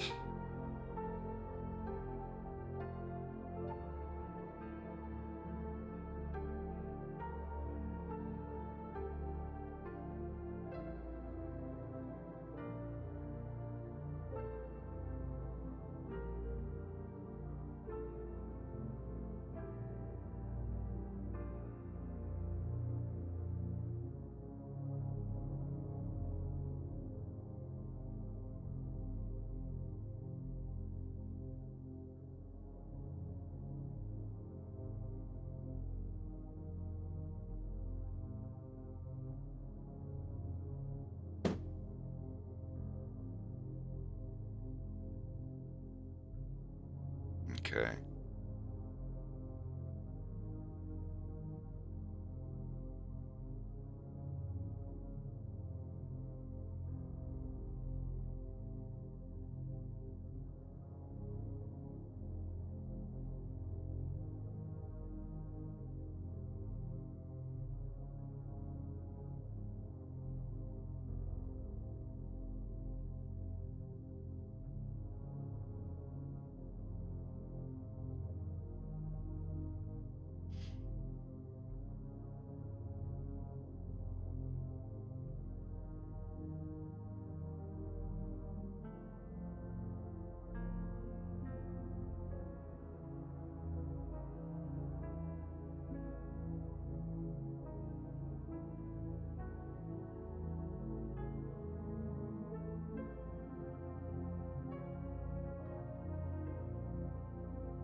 So having gotten down to 111 megabytes, it's not bad, but it could be better.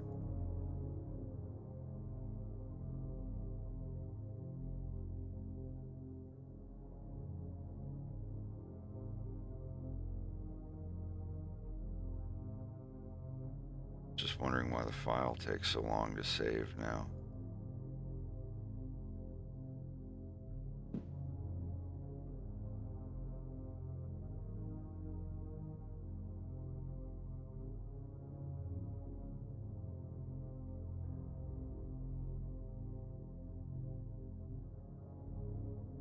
The fuck is iStock photo?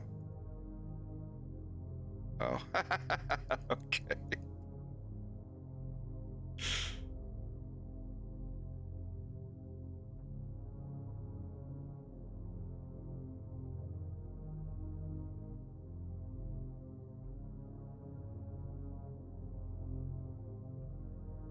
Hmm.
Usually these things save instantly. Let me figure out what it is.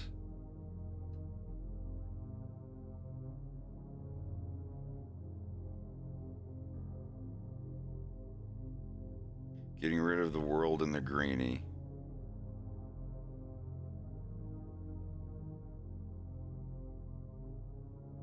Yep, the save time is somewhere in there.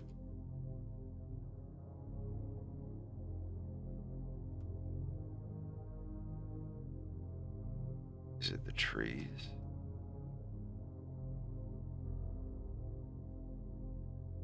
No. It's the trees. Grass models, picnic area, terrain. Let's delete the terrain.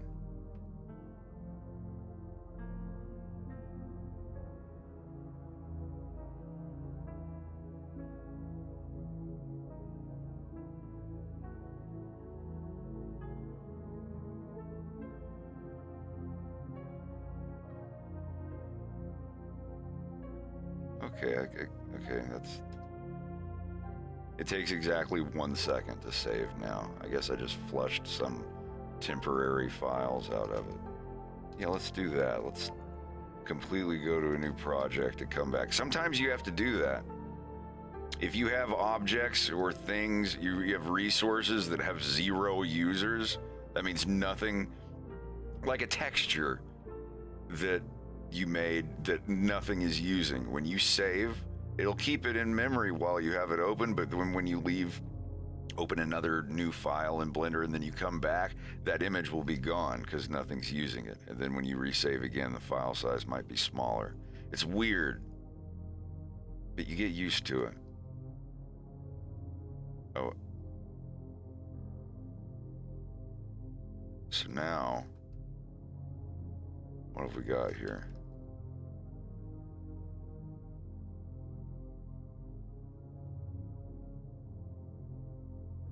Okay.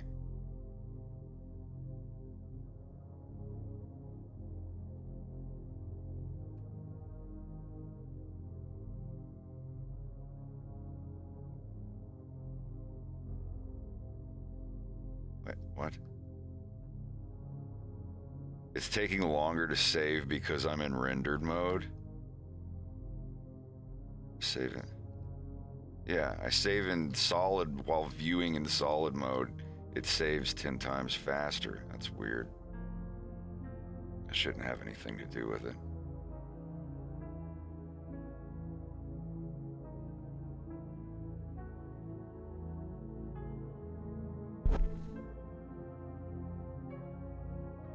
Yeah. Huh. Interesting.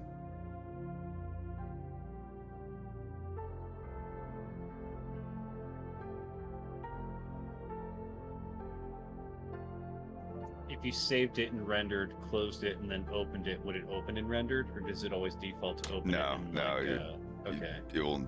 Blender never defaults to rendered because sometimes when there are bugs that will crash your project.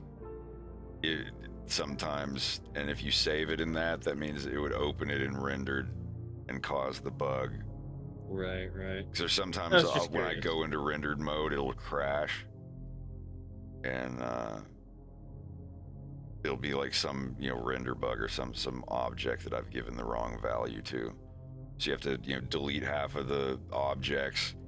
Oh, it still crashes. Okay, start it up. Delete the other half of the objects in your file, and the crash doesn't happen.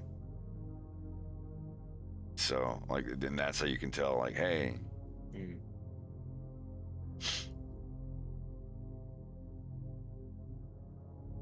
Oh, geez, those tracks. I've got them lying around somewhere.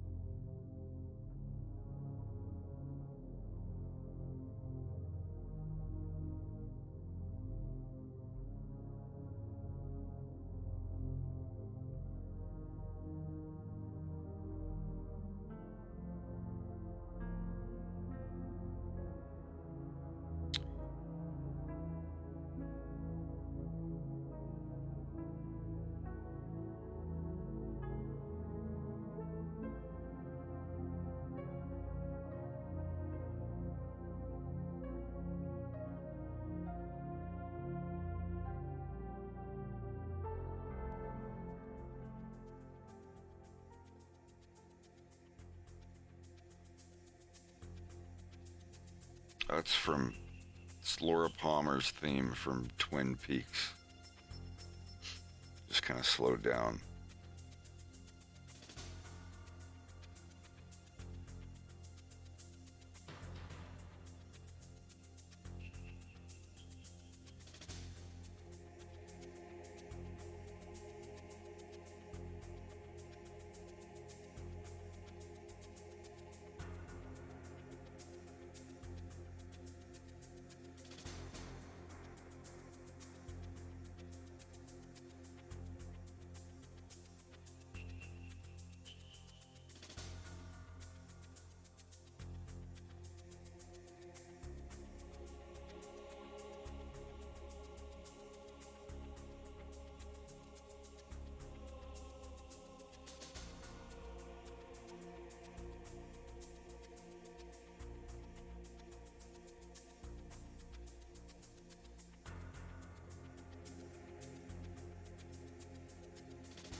And likewise, good luck with all that.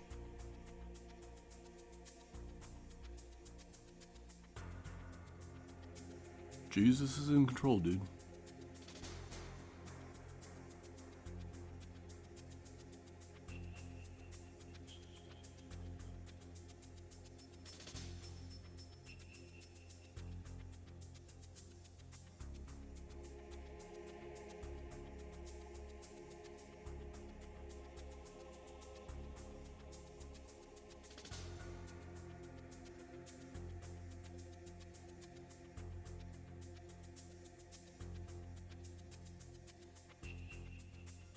All right, I think we're back where we were, and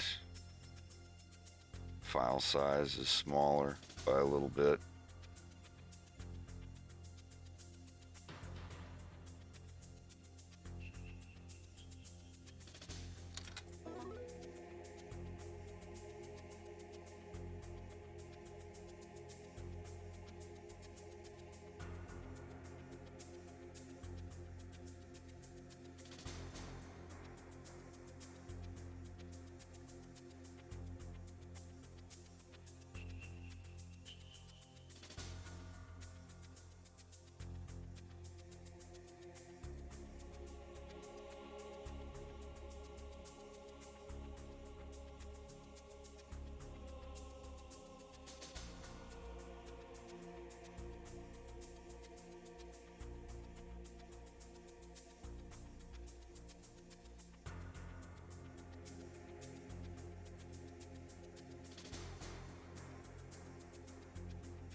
It's fun.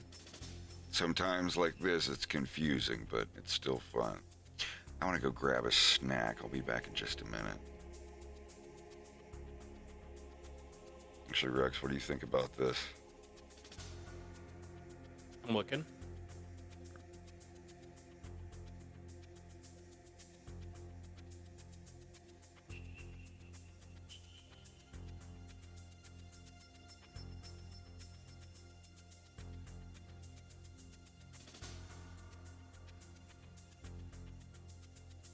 He might say something like, is that necessary?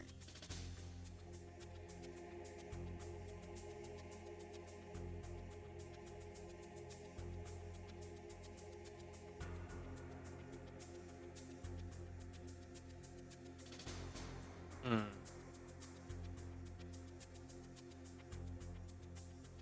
Hey, yeah.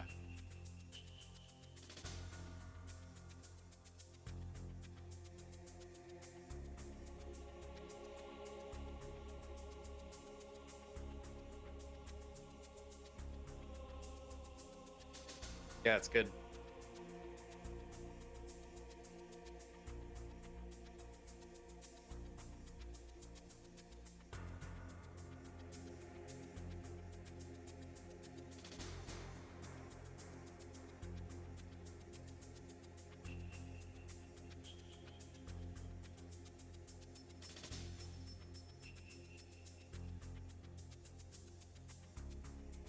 I don't think he's gonna say it. He's gonna say something.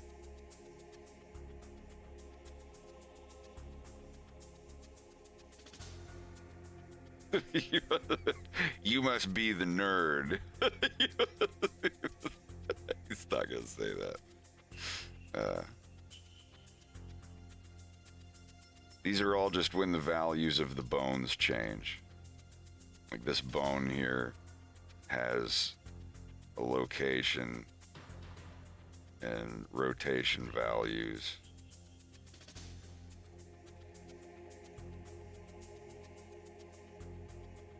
I don't know, buddy. Yeah, this is just when they change from one value to another. You can see them all changing here.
He'll probably just be like, you must be Nikolai.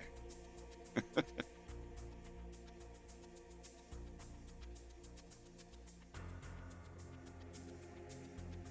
he's just gonna be like, launch key. I don't know however they're gonna say it. No, that was, you must be Nikolai.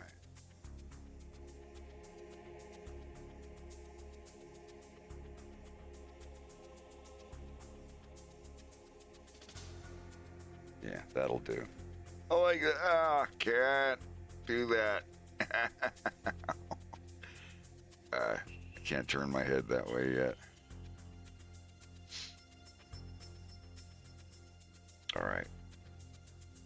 I'll get some keyframes going on Wolf here in a minute.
Oh, that was good. I forgot you were gone and streaming. Uh-oh. I didn't burp or fart or anything. I just, in the zone. I thought you meant that you were like, oh, good night. Blah, blah, blah. Oh, wait, are we streaming? Was a lot of fun.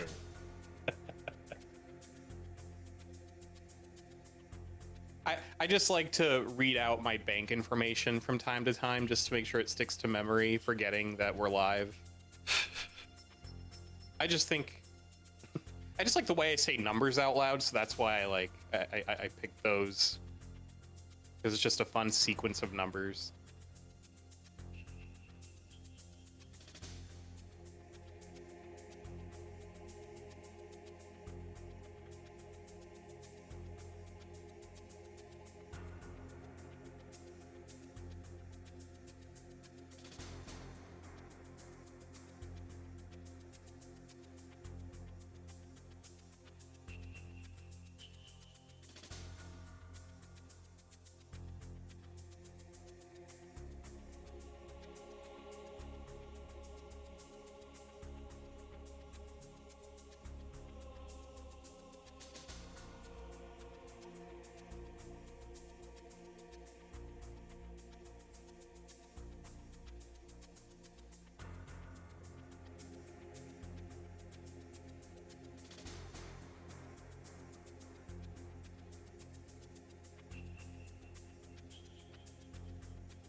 Is it called the Meta Quest now?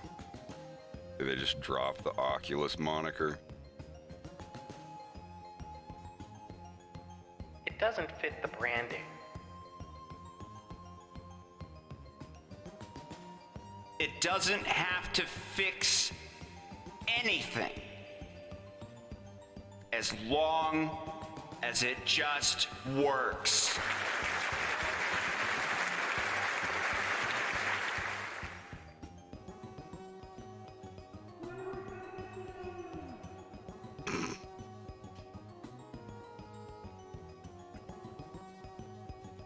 They dropped the ball with that vampire game.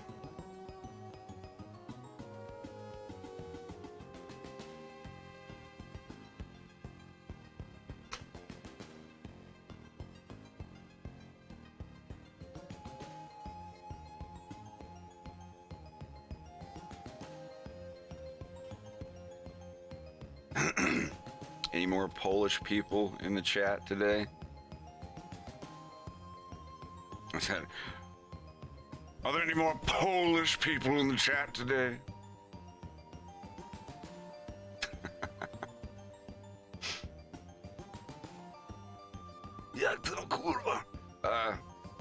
I forget how I was gonna say it. Szczęśliwego dnia Tutsi.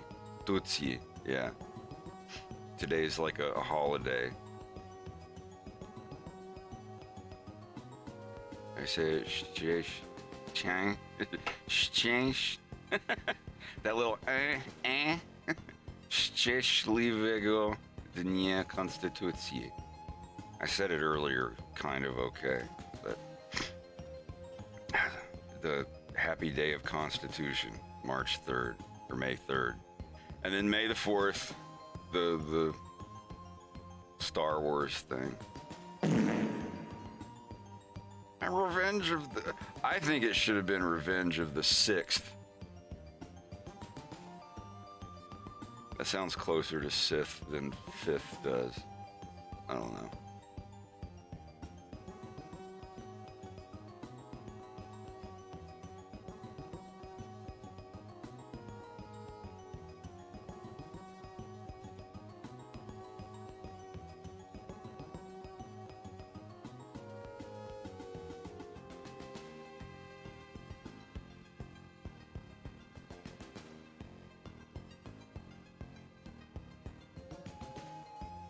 Damn, that's right, 4th of July. I was just at the store getting my usual grosh, and there's just like 4th of July cookies and decorations fucking everywhere.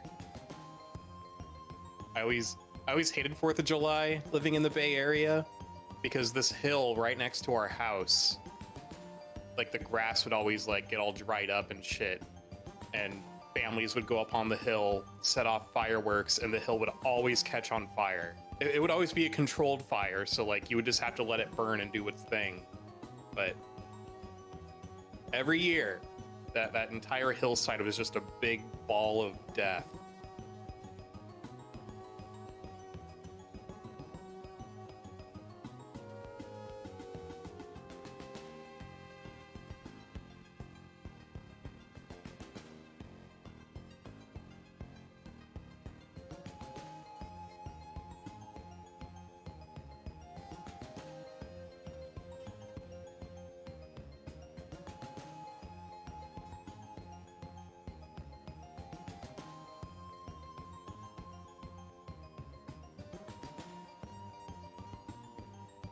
Oh yeah, dude.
watching, friends.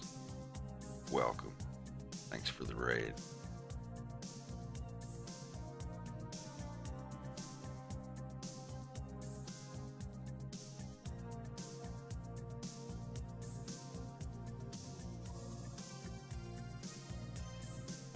You must be Nikolai.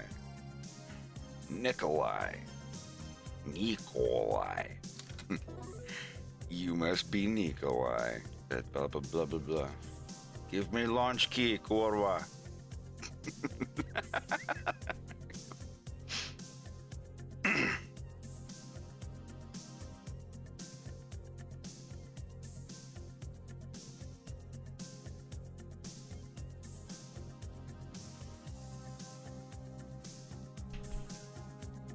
Oh, he must be overwatching.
wish I could work while I was on a train.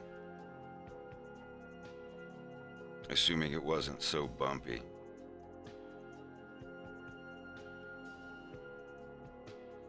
Yeah, the smoke effect thing, I got that taken care of.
Congrats.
New music, of course there's gonna be. You talking about my cartoon?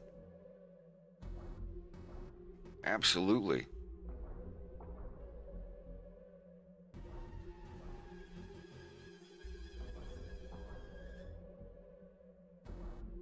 I'm just waiting to hear back what my taxes are gonna be.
Taxes for me have been about the same. Really not that much different from the United States taxes. Yeah, you'll get some cool benefits on one thing that knocks money off, but then there'll be another thing that you got to pay taxes for that you don't down there that adds money back on. All in all, it's been about the same. Slightly more expensive, maybe like 5% more than what I usually pay. Not even that.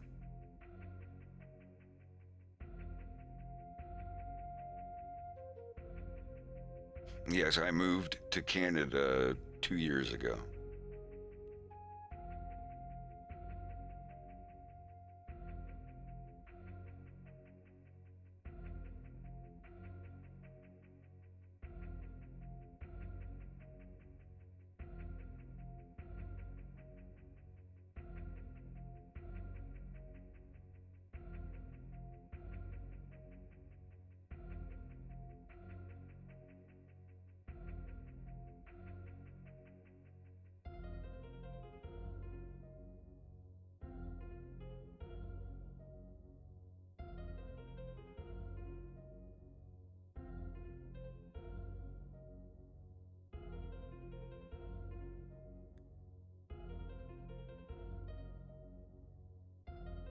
I'm sorry, I'm back.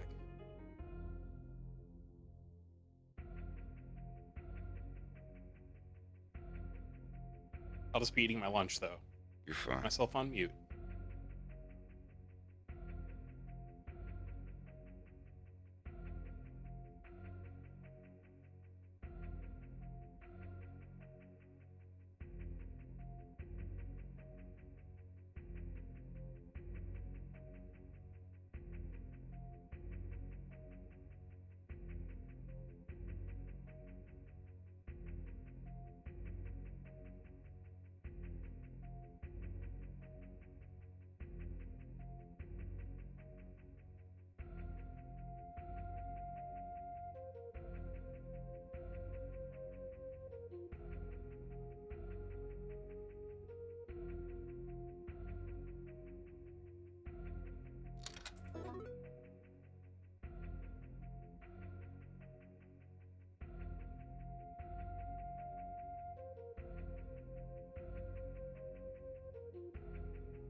Is it ключ запуска? Ключ запуска. Запуска.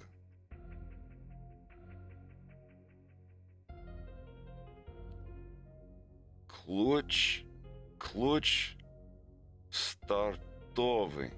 Klucz startowy. Okay.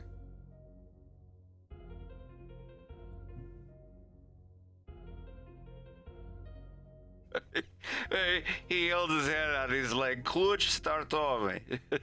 Wolf's like, "You're welcome." And he says, "Launch key." Oh, right. But no, he wouldn't speak to him in Polish because he's the one that's going to be translating for Janusz. So he's like, oh no, I've already eaten, thank you. Just not getting it more and more each time. I don't know. Just ignore me.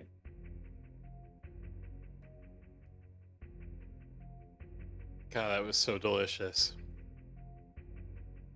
What did you eat again? I made bratwurst with my homemade sauerkraut. The shit that I canned a few months ago.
Well, the actor, let me find them. I haven't contacted them yet. I got their rates. I got a quote.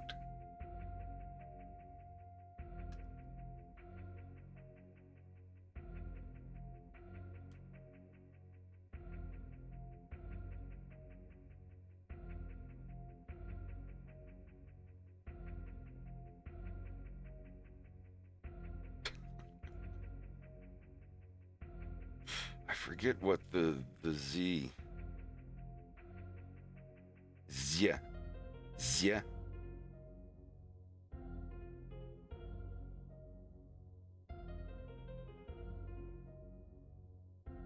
Z. What is the... Oh, I don't know that letter.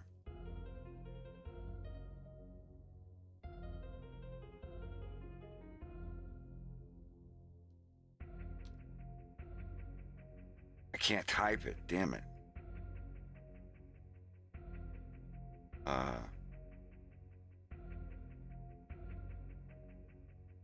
Żejmo. Żejmo. Is it like halfway between a Z and a J?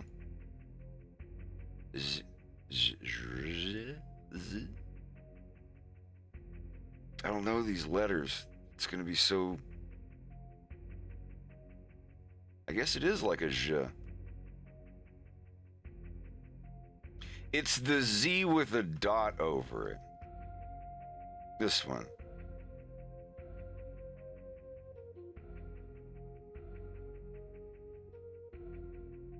How does this and this, how are these different?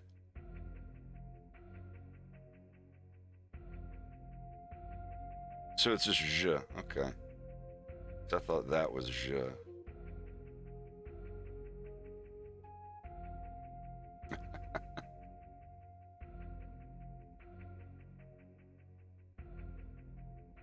Oh, okay.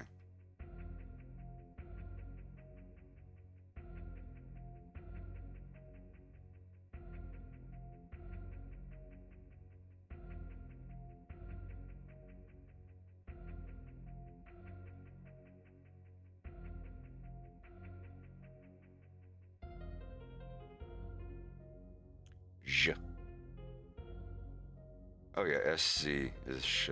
Okay, gotcha.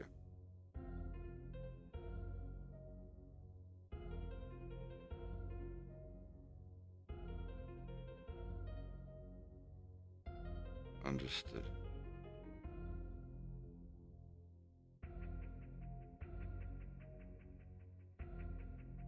Chish, yeah.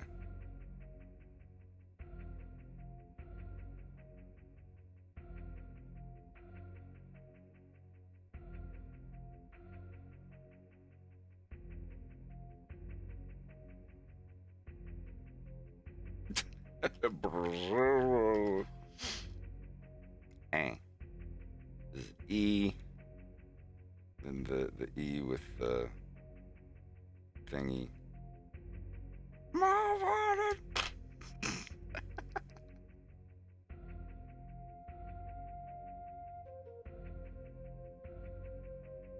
Can I type that?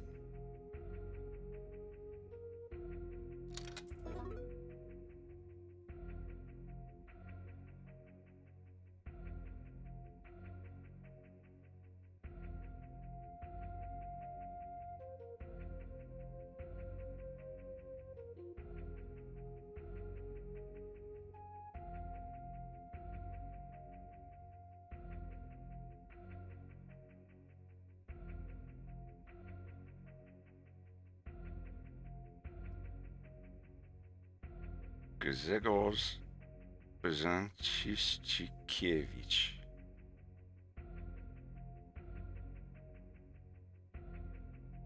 Yee? Grzegorz Brzeziński-Cikiewicz.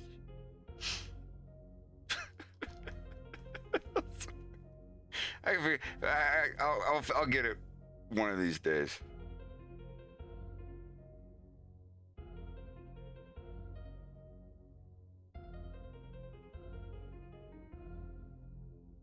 Namen from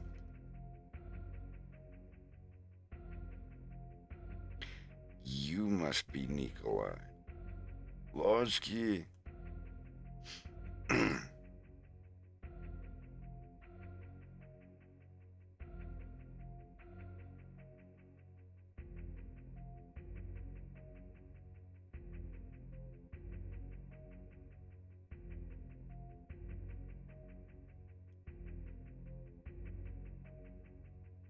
It's just Polish has a lot of letters that are actually two letters to make one sound. But a lot of the sounds are similar to the ones I learned in Russian. Zejmo. Zejmo. And the J is like a Y. And the E is more like an A.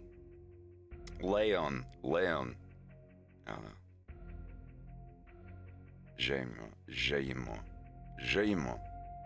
Yeah, Adam Zejmo and Janusz German. the guy I'm getting to play Janusz is actually named Janusz in real life.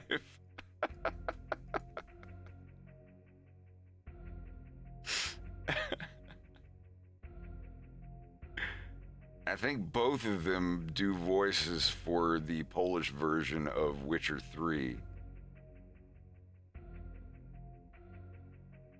I don't want to get a hold of them until I have the script ready to go.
Yeah, I've seen the new Witcher one. That's a good one.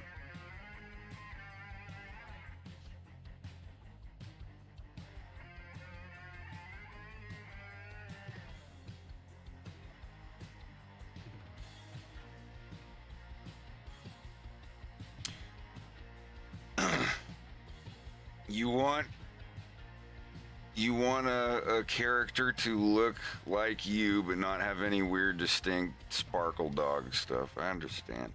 Well, I would say find an artist that can do that. Find an artist that you like that can give their animal people certain characteristics that kind of make them look like. Let me find the picture I saved. Like, this is a picture of a dog. But let me see, is it even going to show it on the screen?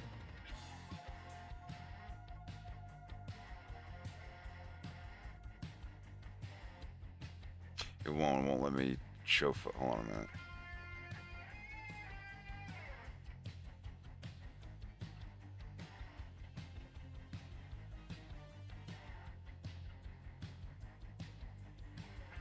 I'm sure it'll show in Chrome. Here's a good example. This is a dog, and it's a dog. If you didn't know who Snoop Dogg was, it looks like an angry looking dog in a hoodie.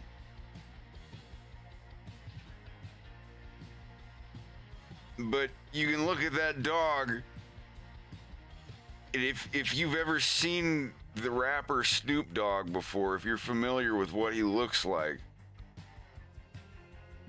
you can look at that dog and tell it kind of looks like him.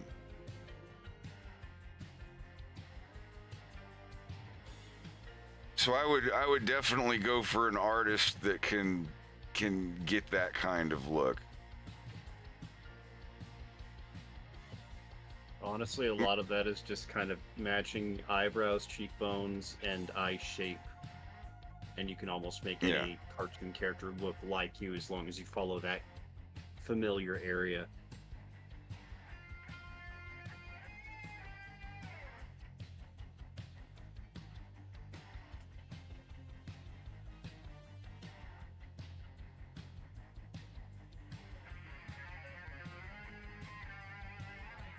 I think if an artist has a good understanding of how do I put it? Like knowing how to pull from real life while also still mixing in like a style to it, because it also depends on what kind of commission you're looking for. If you're wanting something kind of like toony but still like grounded in reality, then I have a few artists that I would recommend. I don't know if they're open for commissions or anything, but it's at least a jumping off point at looking at different styles. Because it's especially one, if you don't have any character sheets or references of your character yet, it's really, really helpful to pull from other artists and just sort of like have examples to show to an artist. Be like, hey, you know, I want a character that looks just like me. You know, these are the kind of the styles that I like. And just kind of work with them that way. But oh yeah, ultimately it totally depends on what kind of style you're looking for in your commission. This is the one thing I kept from the AI generation stuff that I did. I asked it to take a picture of me and give me a bunch of like animal people cartoon eyes that look like if somebody drew them in whatever style, but to look like the picture of me that it gave. But I kept those because I just kept everyone that was like a different style with the eyebrows and the eyes and stuff. Just be like, what, and take from those what I like. Not actually use them, but just look at them and kind of like draw, get an idea of what my character's eyebrows would look like. I don't know, like I generated a whole bunch and just copied the eyes and got rid of the rest because it was just a globby mess.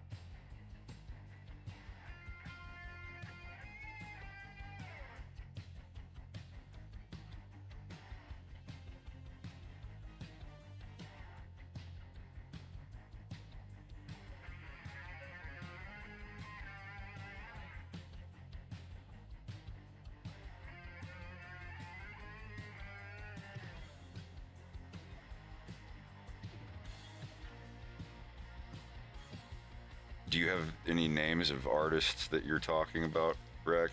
As we speak, I'm trying to find them on Twitter.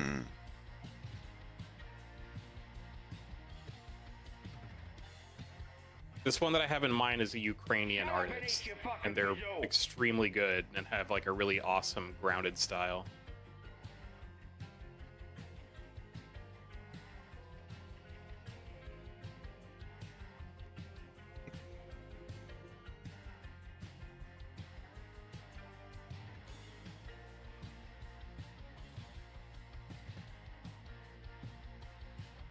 I'm gonna assume that wasn't directed at me, Emperor.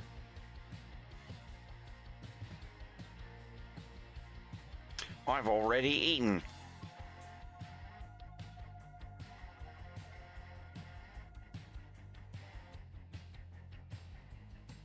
A Nami? No, it's like Hell Mule or something. Or it has a mule at the end of it. Twitter is so not helpful for like searching names.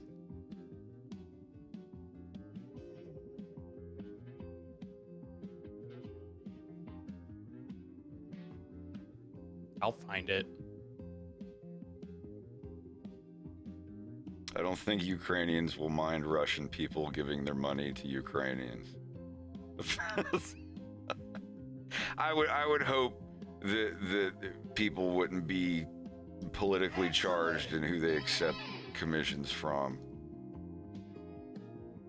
I couldn't imagine someone, you know, Russian furry guy on the internet, hey, I like your art, would you do a commission of my character?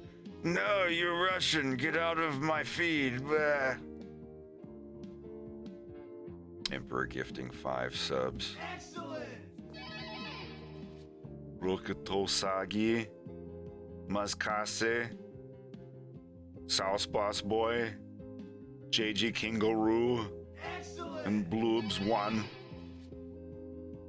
Maz Case.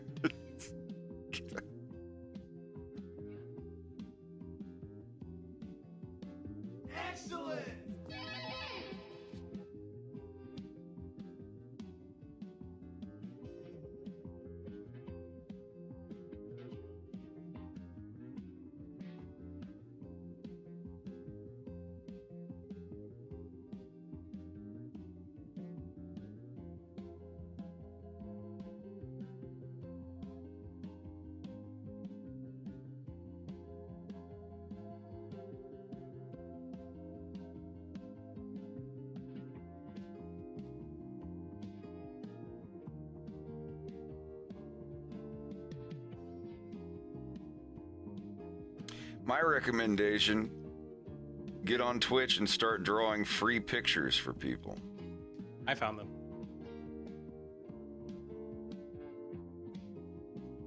And when you get when you get to the point where other people are asking you, hey, how much would you charge for a commission? That's when you should start doing commissions. If you've never drawn anything for anyone before and no one's ever seen your art before, I'd wait. I would get some proofs of concept drawn.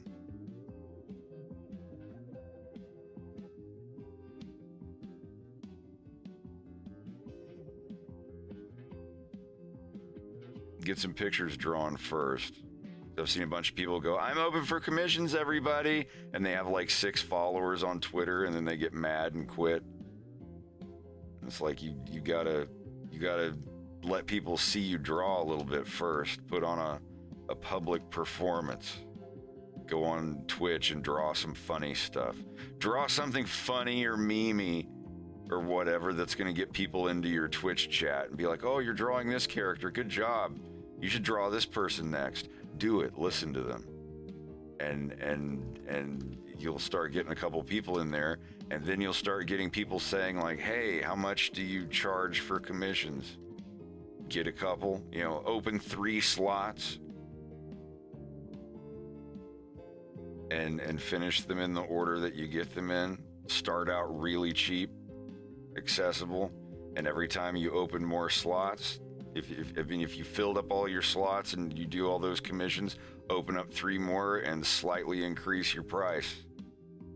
You'll start to get an idea of what people want to pay for your work.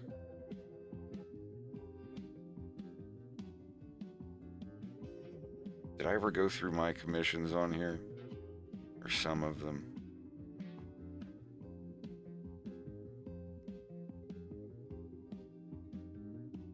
I could show some off at some point.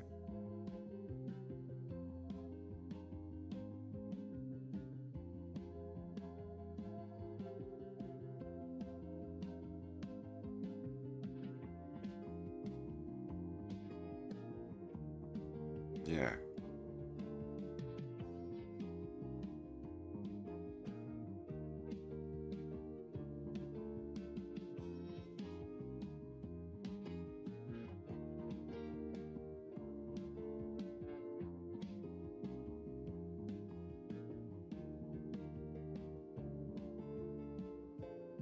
These are $20 commissions.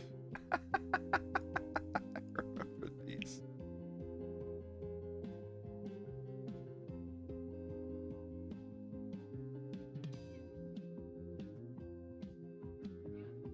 Yeah, I'll only open up for commissions like once a year.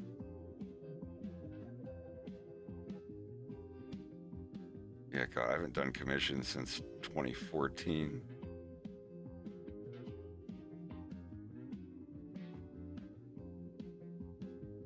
Let me... a couple more I could go through.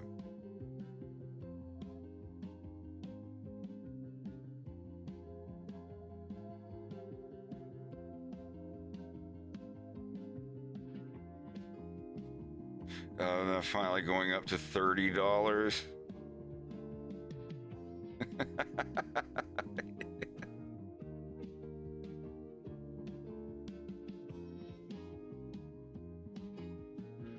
And I just kind of stuck at $30.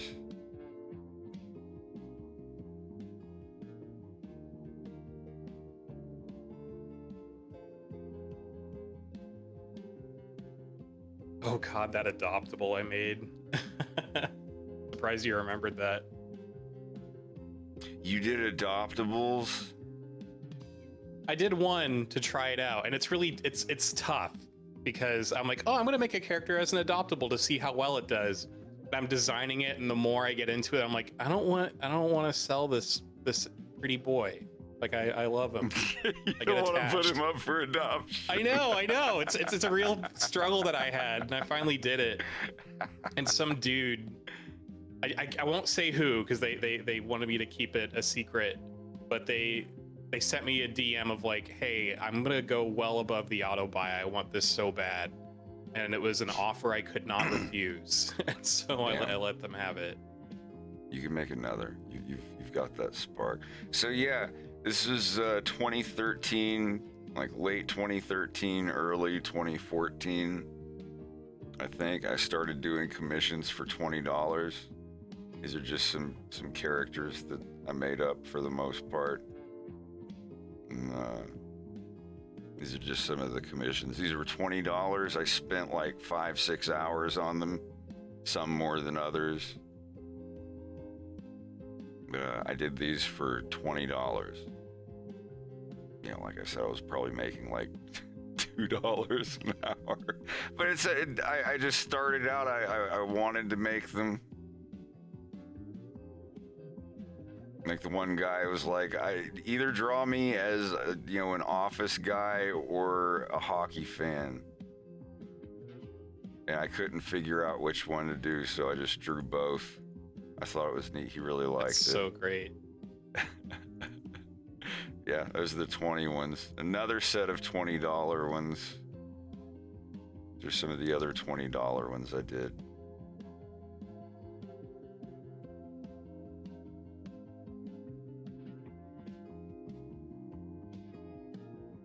And a couple of these people that I did these commissions for are the top donors on my Patreon.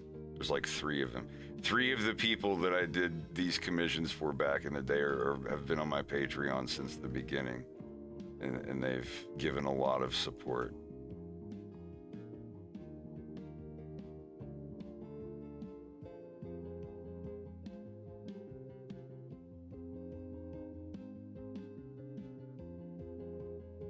Yeah, that was back in like 2013, 2014 when I was live streaming.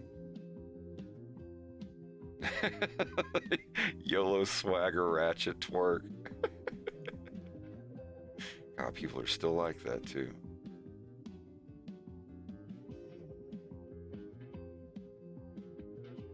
And then I finally raised the price to $25. I was like, okay. But every time that I would put up like 10 slots, they would instantly get filled up in like a day. So it's like, okay, I'll raise my price a little bit.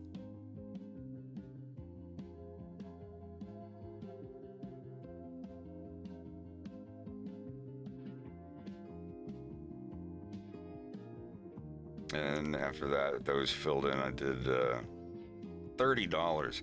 And I never went above $30. I just kept it at $30 for the whole thing.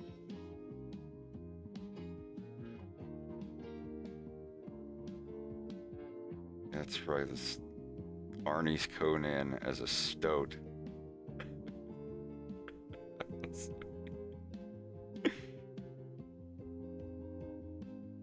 Yeah, these are the last commissions I ever did.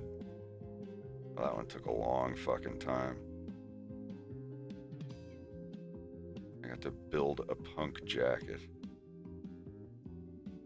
And then another one, $30 and $10 for each additional character in the picture.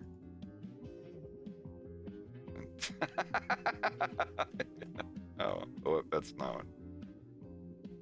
But yeah.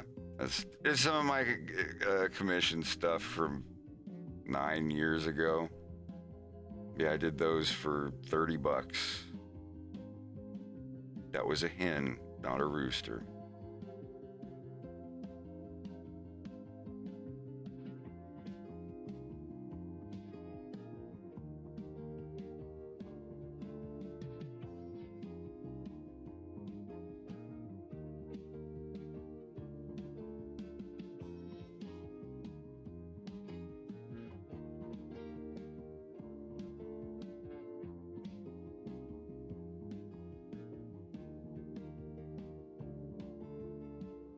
I think the first when it started with someone asking me to draw Bowser picking up Fox McCloud out of a puppy bin at the pet store. And I was like, do they want me to draw him as like Fox McCloud if he was like a tiny puppy being purchased? I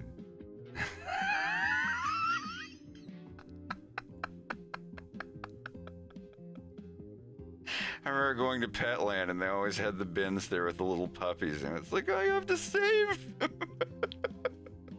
It's an odd request.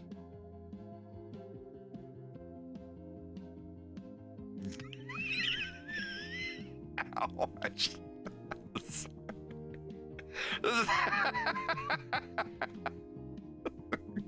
damn. Actually a really good Bowser. He has such a difficult mouth to draw. I suck at drawing Bowser. I try. I drew a picture of him fighting with Fox over a pillow pet when those were a thing. He could have just said thanks. Are you fishing? Do you need some thanks today, Rex? Do you need some pets? I gave you a compliment and you're just like, nah. It's my defense mechanism. I understand. Like, man, you really draw good. No, I don't. Shut up. I mean, what? I don't know. No, I'm fat. These drawings make me look fat. It's just like a drawing of a tree in a mailbox with a puppy or cat in front of it. It's like this.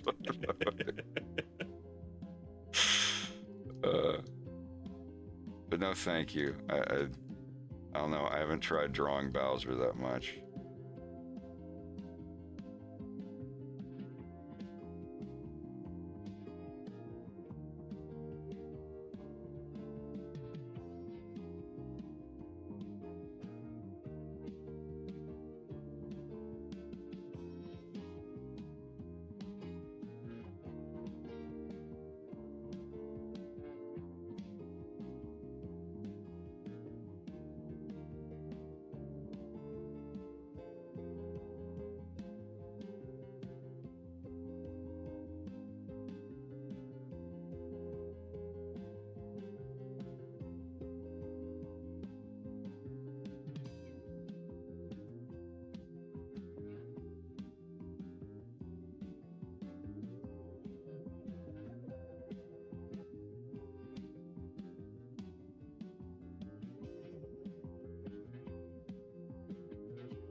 And while I had bed gravity this morning, I was watching a YouTube video about swordfish. Have you ever seen them like hunt before? No. Dude, they're like sword fighters, like for real. Like in They're the like cartoons? swim towards like, well, almost like fencers, really.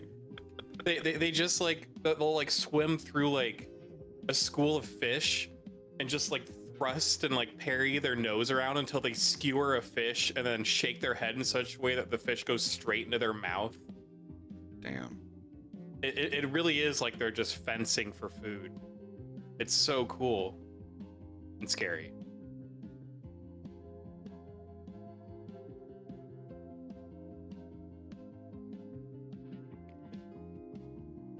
What do giraffes do when they fight?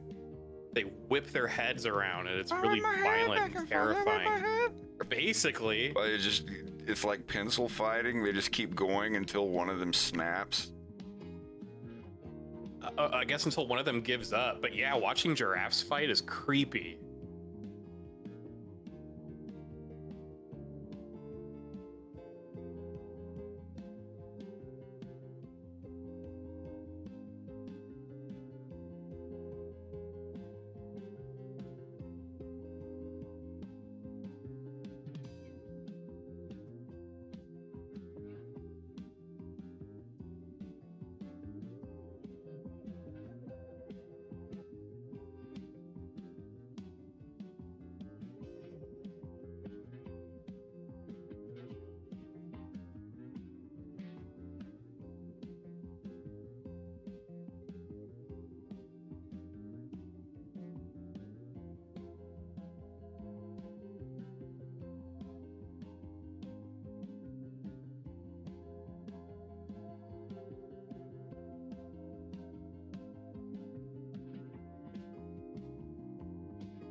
Zło jest złem, mniejsze czy większe, nie ma różnicy.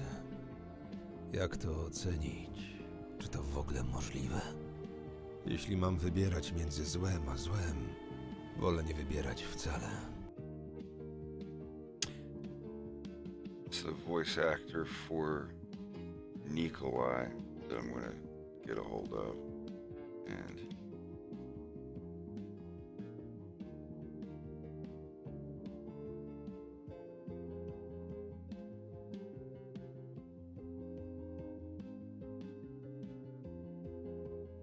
I think this is by the voice actor guy. Będzie bezkonkurencyjna. Przyjedź i przekonaj się sam. Dobrze, i teraz tak samo, tylko że musisz wypuścić powietrze całe, jakie masz w sobie i wciągnąć ten gaz szlachetny. Co ty pierdolisz? Nigdy tego nie robiłem, nigdy. No ale Ja nigdy nie... Zobacz, mówisz, musimy wykorzystać... How's he gonna do a helium balloon? Wypuszczamy... This is the guy who's gonna voice Yanush. Hopefully. Stresuję się, bo nigdy tego nie robiłem, kurde, no. Nie bój się, nic było testowane na osobach. Ta na zwierzętach, kurwa. Oh no. No, don't do it, dude. Dołącz do klubu miłośników mocy, by podążać własną drogą bez przeszkód. Dołącz do klientów Autoklub, nowego salonu ekskluzywnych samochodów sportowych. Poważnie zagrozimy konkurencji, bo nasza oferta będzie bezkonkurencyjna. Przyjedź i przekonaj się sam.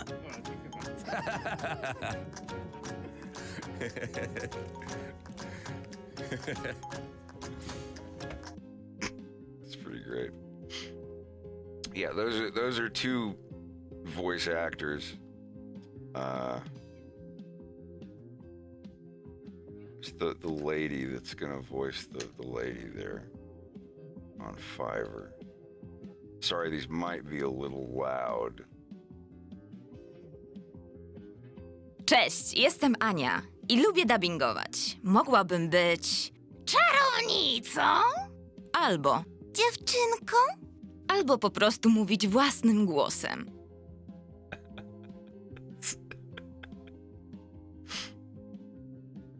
Yeah, there's gonna be a couple of lady lizards in this scene. If she can do a bunch of different voices, I'll just I'll get her to voice several characters. I think it would be neat. I hate how on Fiverr there's so many people though. You have to put your price down really, really far.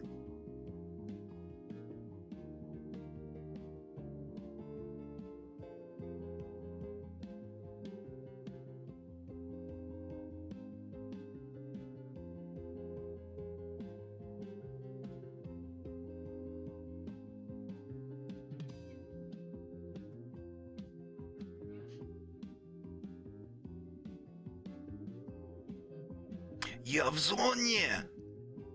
I'm in the zone. Get in the zone.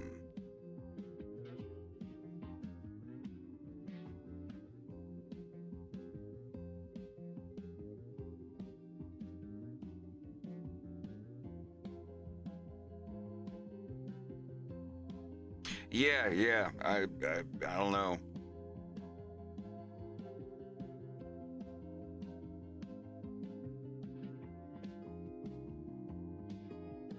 I mean, both of those people are very, very well known in Poland, and they've both done work for HBO. So I assume they know what they're doing. I'll have a person go over the lines and stuff.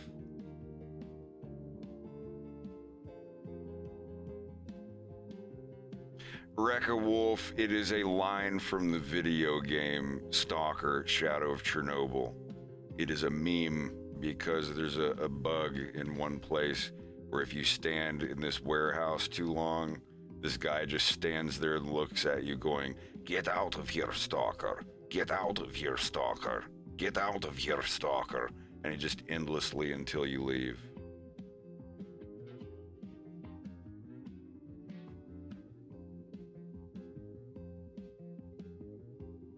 Just a little context.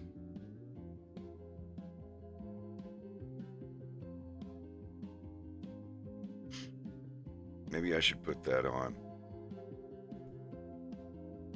as like a sound request thing.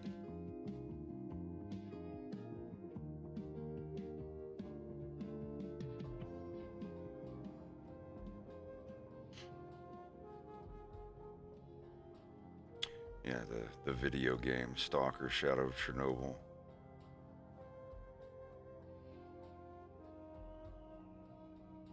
That was almost my mind palace.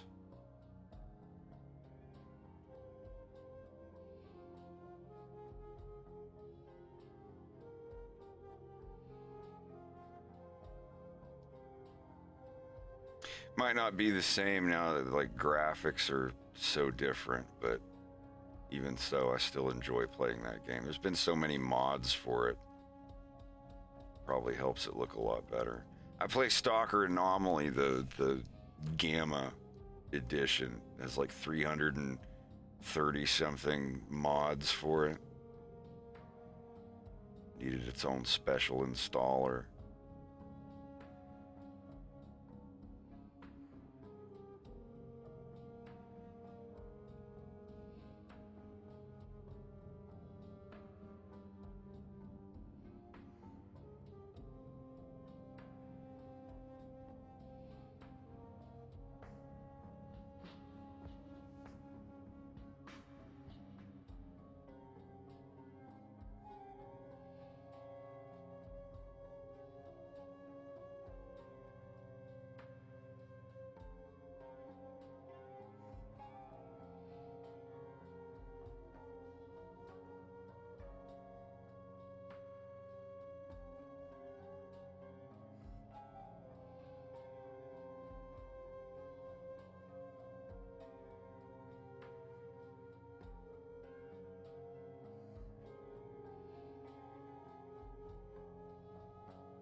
Yeah, Half-Life Alyx. Playing Half-Life Alyx for the first time gave me the same feelings I got when I played Half-Life 2 for the first time.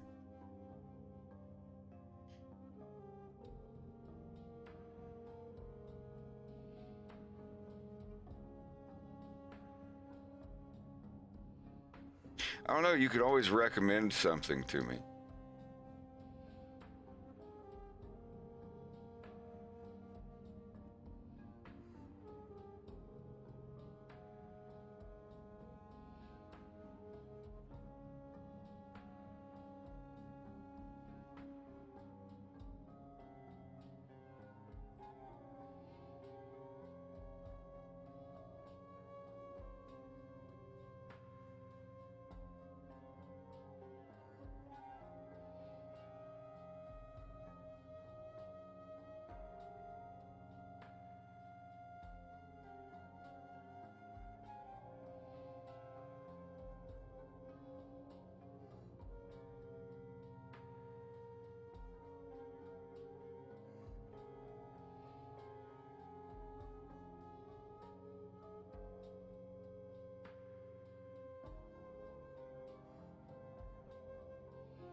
Ready? You two have been arguing about Zelda 2 for 30 minutes. Let's just drop it in B tier and call it a day. Yeah, fine, whatever. Let's move on to a game that actually matters. Sleepy Joe can enjoy being the only person in America that likes Zelda 2. Shut the hell up, Donald. It has enough fans that it has a randomizer. Yeah, keep telling yourself that, buddy. Guys, quit bickering already. It's going in B tier, and that's that. Fine, but I'm not happy about it. All right, moving on to A Link to the Past. Honestly, I think this is an easy C tier, B tier at best. C tier. Have you finally lost your damn mind, Barack? A Link to the Past is the quintessential 2D Zelda game. Oh boy, here we go with Joe defending another old piece of crap. I'm surprised your geriatric ass can stay awake for longer than 5 minutes playing this game. Fuck you, Donald. This game is a classic. The Dark World is one of the most iconic locations in all of Zelda. The Dark World theme is pretty lit, but have you looked at the Link sprite lately? I mean, what the hell was going on there? Shut up, man. You're just jealous because Link is dripped the hell out. Dripped out? Are you listening to yourself, bro? The red tunic looks like a clown took a shit all over it. Actually, it's called the Red Mail, dumbass. No fucking way did you just, actually me. Is your defense of this game that flimsy, you dipshit? That was pretty cringe, Joe. Fuck you, Barack. A Link to the Past has incredible dungeons, great music, introduced the iconic Master Sword, and it even has cool, unique magic spells. Great music, my ass. I just love listening to the same two mind-numbing songs for every single dungeon in the game. You're full of shit, Donald. The dungeon themes are litty on a stack, and you cannot deny the Dark World theme is a top 5 Zelda song. I might give you that one, but the gameplay makes me wish I never picked up a controller in my life. Skill issue. Guys, this is going nowhere. I'm fine with putting it in B tier. The Bombos medallion is pretty sick, after all. Yeah, you would say that. Whatever, that's fine. I cannot fucking believe A Link to the Past is going this low, but whatever. All right, next is Ocarina of Time. I think this is a pretty clear-cut S tier. Nobody can deny that. Agreed. S tier? Really? Has our society degraded so much that this is what makes it an S tier these days? I won't deny that OOT is much better than A Link to the Past, but S tier should be reserved for actual masterpieces. What the hell, Donald? How is OOT not a masterpiece? Just put it in S tier Barack. Don't give him a chance, he'll talk your fucking ear off. Shut up, Sleepy Joe. I'll tell you exactly how Barack. This game may have been good when it first came out, but these days, it's just a big, empty, boring world. L. Hyrule Field is fucking empty. L. All the dungeons are easy as fuck. L take. And shut the fuck up, Joe. I don't get how you can simp so much for MM, but you call this game empty and easy. This game has 9 great dungeons, and the bottom of the well and Gerudo Fortress could be considered mini dungeons on their own. Gerudo Fortress? I'll give you bottom of the well, but how the hell is Gerudo Fortress a mini dungeon? Did your old ass forget about Gerudo Training Grounds or something? Gerudo Training Grounds is pretty fun. Yeah, fun if you like torturing yourself. Are you seriously going to defend GTG when it has that dog shit toilet room? Besides, it's optional, so how the hell is it comparable to Bottom of the Well? Whatever, hater, you just like the niche titles like Minish Cap and Majora's Mask. You're such a fucking contrarian, I swear to God. Shut the fuck up, Sleepy Joe. It's still better than A Link to the Past and Zelda 2. If this was my list, I'd put this shit in B tier all day, but I'm fine with A tier for now. I don't like it, but for the sake of moving on, I think that's fine. This is such bullshit. Keeping the N64 train going, let's talk about Majora's Mask next. Easiest S tier of my life. Here we fucking go. This game took the engine of Ocarina of Time and created an experience unlike any other Zelda game, and it only took them a year. Honestly, I should have hired the team that made this game to build my wall. They would have had that shit up in a month. Yeah, it took them a year, and it sure fucking shows. This game has 4 dungeons? Are you fucking kidding me? What the hell is the point in paying full price for a Zelda game if you're only going to be able to do 4 dungeons? And these dungeons are easier than the fucking Deku Tree, I swear to God. I don't know about that one, Joe. I think I'm with Don on this one. I mean, MM has an unforgettable atmosphere. And the side quests, all fantastic and unique. This game has some of the most creative writing in any video game. Yeah, I know it's hard for you to stay awake, but maybe you should try reading the dialogue instead of mashing A, Joe. Fuck off, Donald. I hope you enjoy having a butchered 3DS version of your dog shit game. OOT fans keep winning as usual. At least they tried to do something with MM instead of doing the bare minimum, while also removing a bunch of fun glitches. Man, are glitches the only thing you give a shit about? How about you stop watching speedruns and just play the damn game? I don't know, man. Power Crouch Stab and ISG are pretty great. You can still get ISG, you fucking morons. Ooh, yeah, all you have to do is die in midair and pick up a heart. What a useless fucking glitch. Man, will you shut up? You can't talk about glitches when discussing a tier list, you dipshit. Yeah, that's true. Whatever, hater. You're just mad that all your bosses are boring as hell. MM has the most unique bosses in Zelda. Bro, you can't seriously be trying to tell me that Georg is a good boss. He's absolute dog shit. Mad because bad. He's not even difficult, he's just fucking boring. Mad. All you do is shoot him with an arrow, go in the water, and click R. That's literally He's fucking so it. mad. Guys, let's just split the difference and call this one an A tier, all right? That's still too damn high. Cry some more, Sleepy Joe. I was fine with putting your precious OOT in A tier. Fuck off, Donald. I'm putting it in A tier and we're moving the hell on. All right, next up is Wind Waker. I'll just put this in S tier and we can move right along. Hold the fuck up. Are you out of your goddamn mind? Wind Waker is the most mid-game I've ever played in my fucking life. Finally, this motherfucker says something I can agree with. Wind Waker is so goddamn boring, it makes me wish the GameCube was never made. What the hell were they thinking going from the dark and grim MM to this goofy-ass cartoon bullshit? Forsaken Fortress is dog shit. Boring as fuck the first time you go there, and easy as fuck when you return. Fuck you guys. My list, my rules. If that's how this is gonna go, then I'm out. I'll make my own damn list. I'm gonna go play some Zelda 2 randomizer. Why do I hang out with these clowns?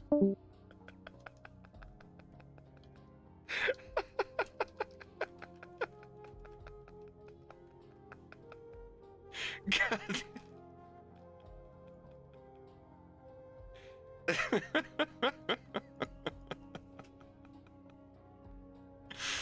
Ah, jeez.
But guys, my life is like a Genesis song.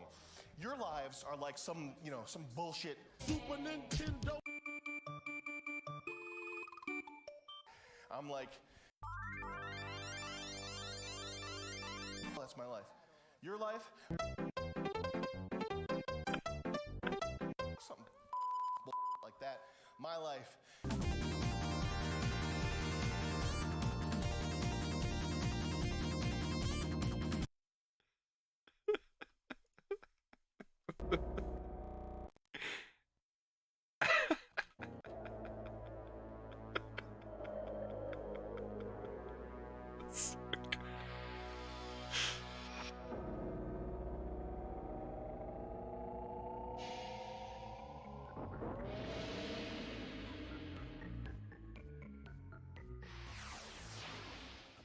Since 2007 and the War of Six Planets, man has lived in peace.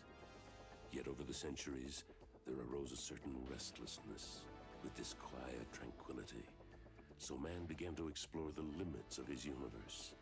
And it was out there, beyond the black holes, near the absolute edge of the possible, that the cube was found. Oh yes, we've all played the cube from the outside. That was easy. But how to play it from the inside? Inside, things aren't so simple. Shifting walls pound at your concentration. Every corridor leads to the unexpected, to a different brand of doom. Your life depends on lightning reflexes, but your goal is a treasure few have attained, the treasure of Mytha. For that small handful who outwit Mytha and his cunning army, the Dwellers of the Dark, for the elite core goes a special place in cubic history. Enter the cube. Survive the unthinkable.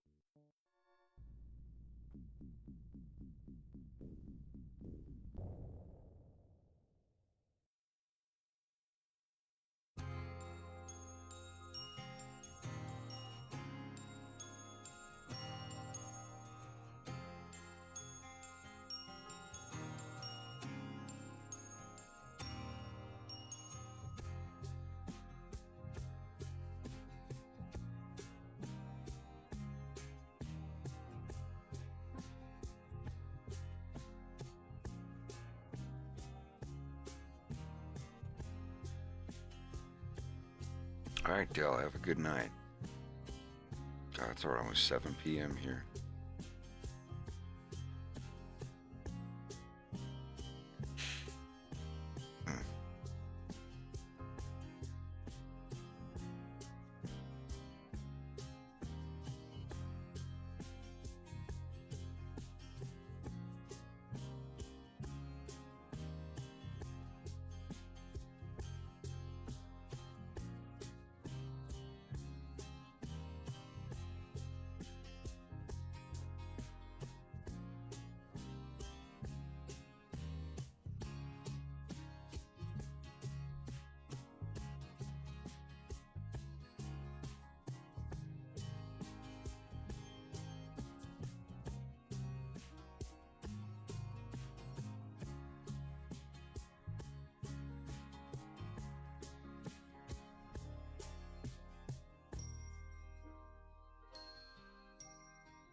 Were you gonna stream today, Rex? Thinking about it. Which, you know, that's not really an answer. No, that's cool. I was just, I wasn't gonna be on as long today because my back's kind of giving it to me. Yeah. I'll probably stream tomorrow.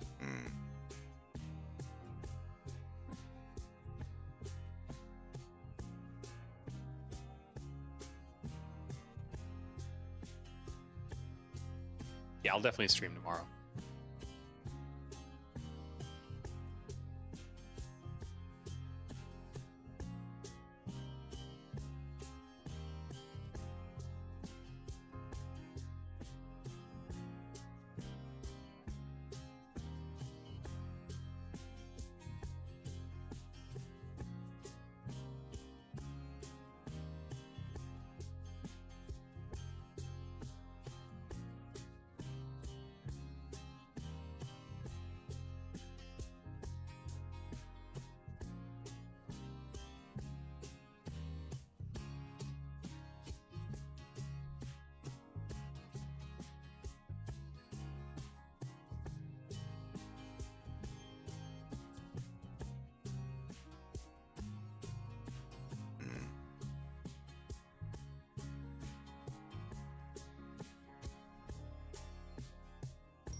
I'm glad I figured out my smoke problem, even if it means I'm gonna have to render twice as many frames.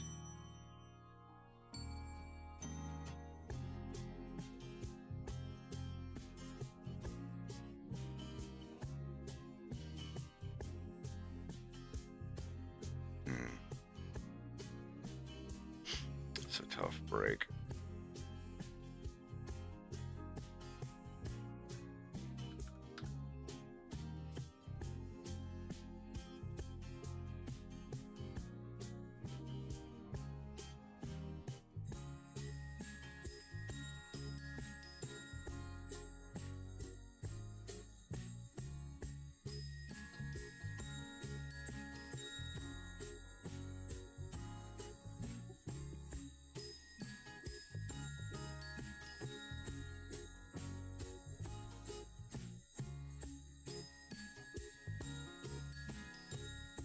I'll be right back.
hurt. Oh!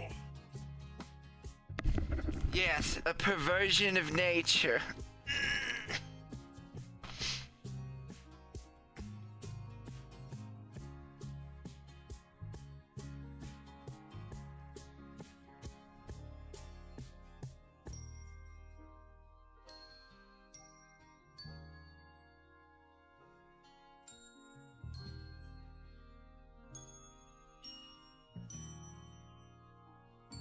Please.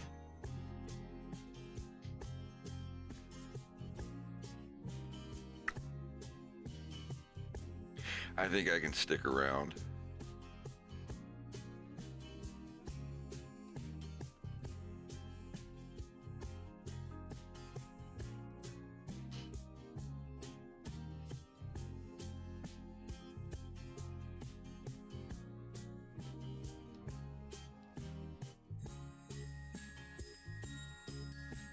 Lex is being sweet, so I gave him a slice of ham.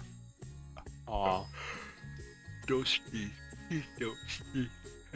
Slice of ham, not slice ham.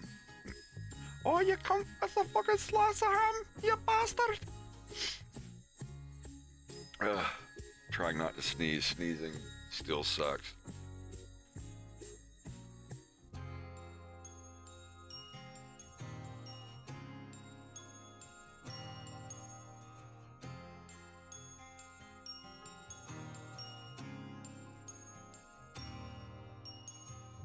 Hello, my love, I write this to you.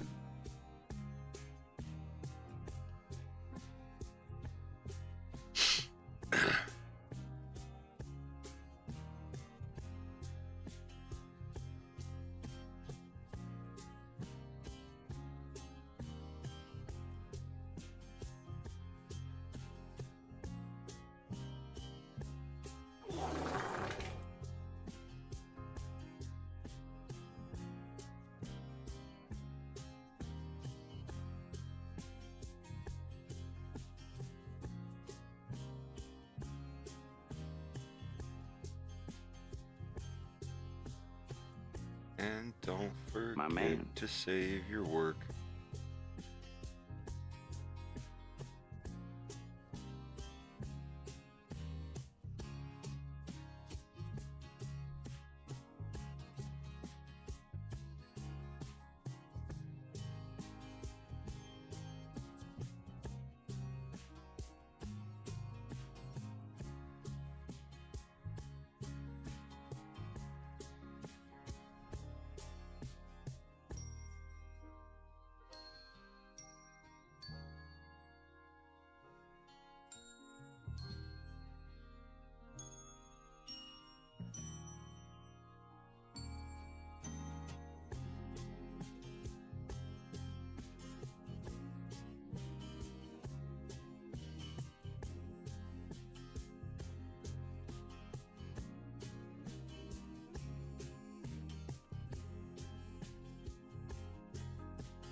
All of these ass cheeks on my white tee. Runt. And that song, I'm sorry.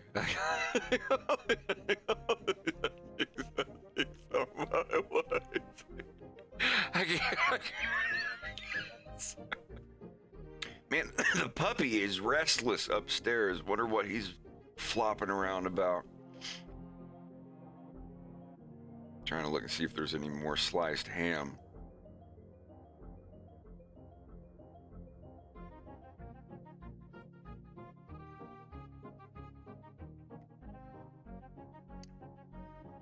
Y'all remember Keisha's Valley?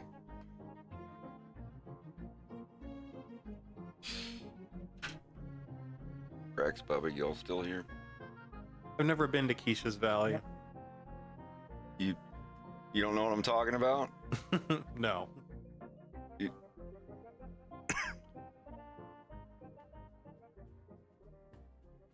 mean, I might. Well. Oh, that's Keisha's Valley. Okay, yes. I didn't know that that was the name. Oh my god.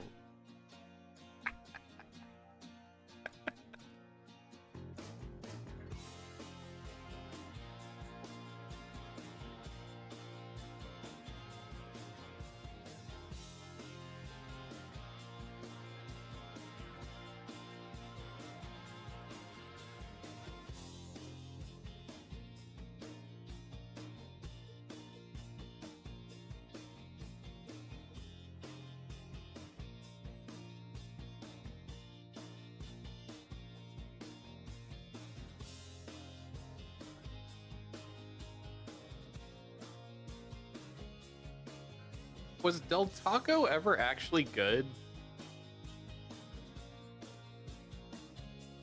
What's wrong with? I mean, I've never had Del Taco, but I didn't hear anything bad about it. I used to go there I went like maybe 4 times in San Francisco on Market Street, and I would get the taco. And it was just your typical like Jack in the Box kind of shriveled up, low effort, no love taco with like a Kraft single in it for the cheese. It was bad.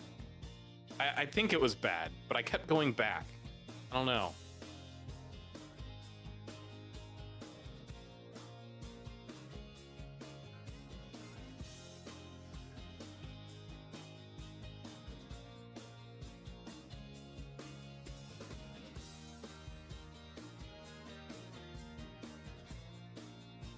Huh.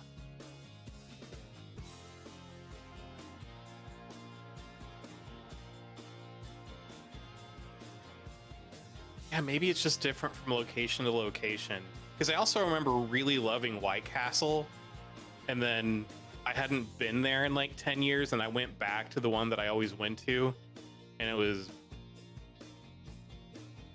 just it really like is up to the crew gray. that's there. Yeah. If you have a crew that's motivated, that gives a shit about getting the work done and making good burgers and whatnot, it'll be fine.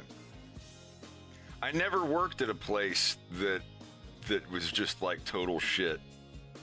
I don't know, every fast food place that I worked at, everything went out really good and we always got super good scores. My favorite, Checkers. That was my first job. My first legal job. Like, that wasn't like, you know, working at my mom's restaurant when I was 14 or whatever. That's not, I'm not saying that's illegal, but it was just, you know, under the table, not paying taxes because I was 13. But when I was 14, 15, I got a job at Checkers. And it was an adventure every day.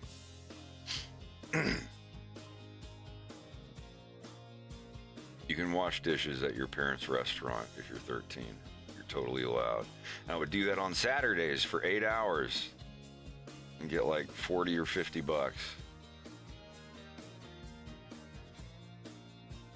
I just tell my mom and be like, instead of giving me the money, can you just buy me this video game? So I would work on Saturday so I could buy a video game.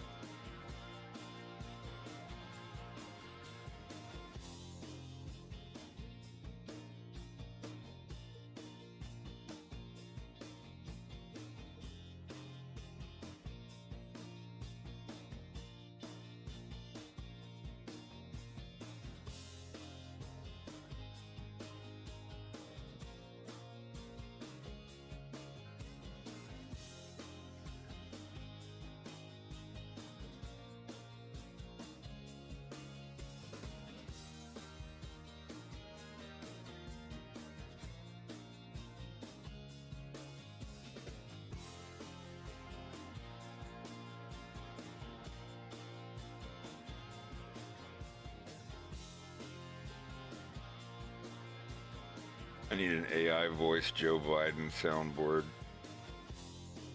Just like, L take. Shut up, Sleepy Joe. You're the only one who could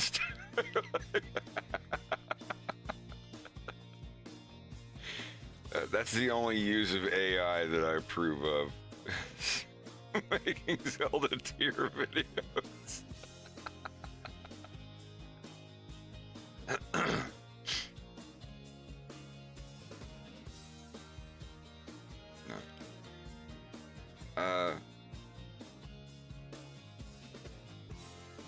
Using AI to generate sketch poses of something for you to practice drawing, that's different. But, you know, starting a YouTube channel and just instead, you know, big rich YouTuber person, instead of, you know, paying someone in the art community to do their thumbnails, they just randomly generate one from Mid-Journey or whatever and use that for their channel. I don't like that. I don't agree with that. You know, it's not something like, oh, unsubscribed or anything, but it's just, I look at that, I'm like, come on, dude, you could do better than that. You gotta do better, Senator.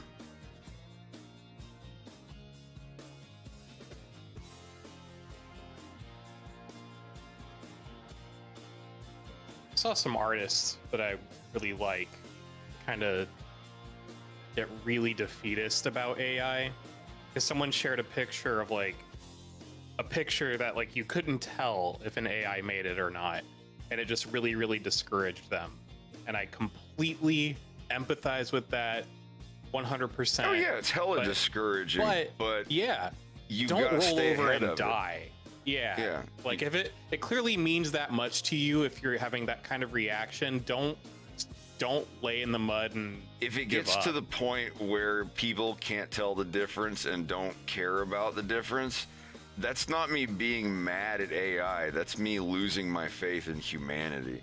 It's like there's always going to be people that are like, I only get custom ordered, hand painted, blah blah blah. There's always going to be people that want the handmade glass pieces to smoke weed out of, because they're like, you know, I like style, and I want, like, there's always going to be a demand for that. I can tell you right now, I will never use the AI, just like generate an AI image and then like put that up as something. I'm religiously against that. Using AI to remove noise, like background noise from a voice recording or something, sure. Absolutely, no problem with that. Using AI to generate all of the voices and put someone out of a job, you know, it's like, how would you feel about submitting your Wolf O'Donnell voice to the AI blah, blah, blah, blah? It's like, never in a million years. I will myself in a closet before I would ever do anything like that. I just, like, if you want to, fine. Like, I ain't going to judge anybody. Number one, most of all, I'm never going to go on social media and call someone out, let alone for something like that. But I am against it. I you know, generating some goofy scribbles or like some loose sketch stuff of bodies and you know, it'd be like me clicking random on a rig in Blender for a body model to draw off of. You're generating, you're getting a random thing to make a random human pose for you to look at and draw. Like that, I'm fine with. It's like, generate me a picture of an indescript person sitting on a rock, reading a book with one hand and eating an apple with the other. And it generates that, and you look at that pose, and you draw, you do your own work, and generate something from that.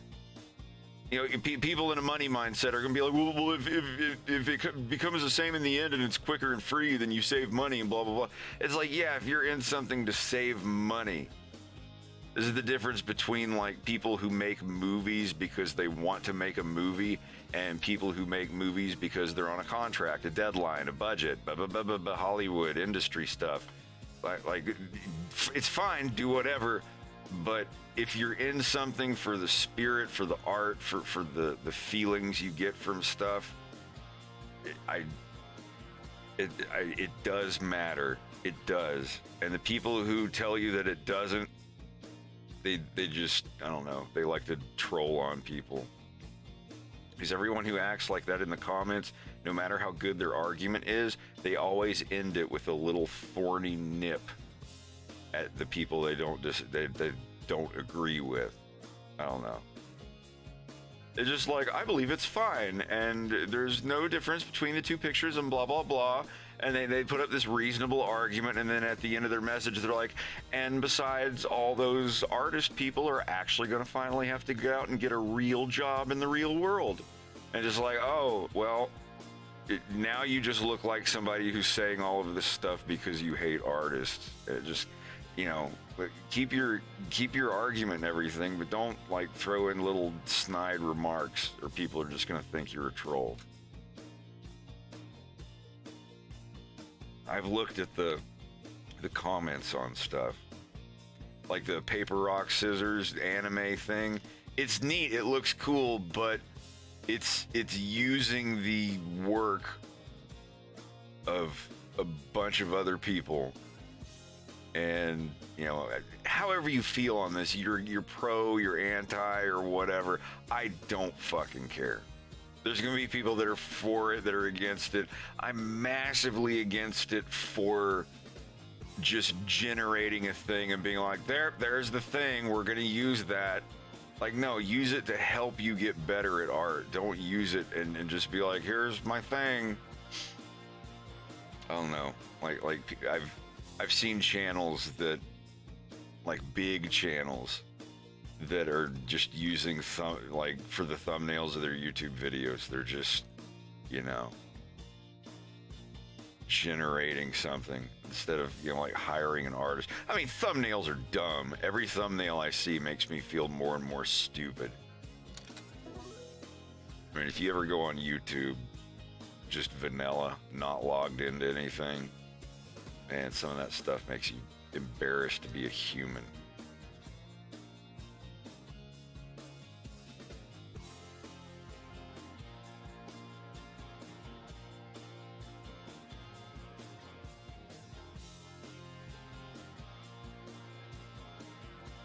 You must be Nikolai. I think I'm just not sure about the camera change afterward. I think it's a few frames too early.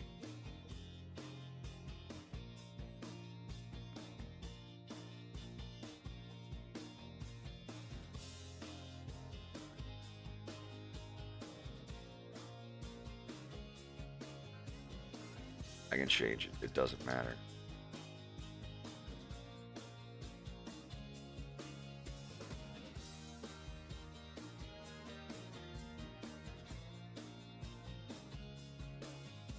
Of course, I'm gonna have to fix this shit.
Yeah, the thing at the bottom is just random video games that I played. I just play a list of playthroughs I downloaded from the internet. You kind of see Fox in the background playing.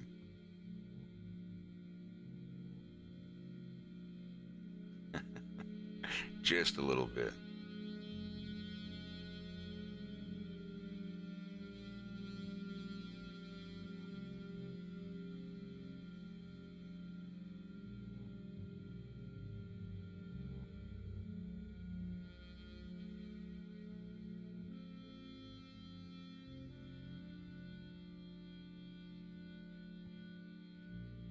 Yeah, everybody keeps getting at me to get back on social media and stuff to get the view count of episode 2 up.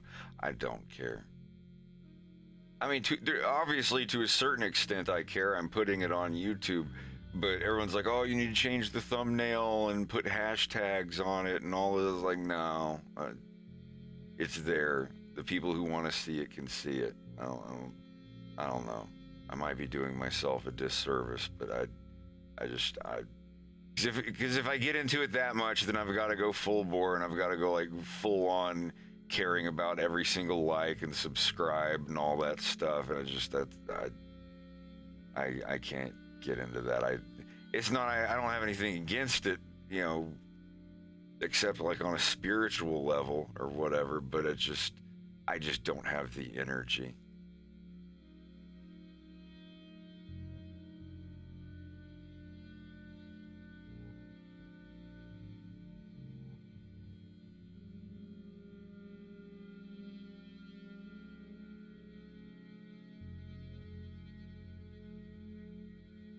I don't know, YouTube just feels like it's made every single young person out to look and sound like Billy Mays. Like in an infomercial. But first, let's talk about from our sponsor, Honey. Honey! Ow. Now, you know, get your money. You know, do what you gotta do. Being poor sucks. Eating ramen noodles and nothing else totally sucks. Make your paper. But I'd rather eat ramen noodles than have no soul.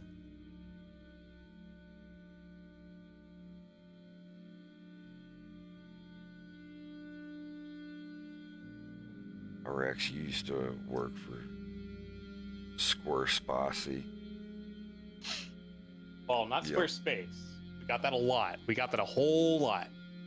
People would call and be like, is this Squarespace? I'm like, no, this is Square Trade. Oh, I need help with my website. Oh, okay, well, we don't do that. That's literally what I meant. The warranty people. Wait, what is... Oh, Squarespace is a different... That's right. Yep. That's right. It's like I'm having that same conversation all over. Okay, that's the one that gets... I thought it was Square Trade that got all the ads on YouTube. No. Squarespace. That was... Right. Yeah. Okay, I'm realizing that now. Oh, yes, that's right. No, okay, because I know Square Trade because all the fucking warranty shit. That's where y'all and Kevin worked and everything. Yeah.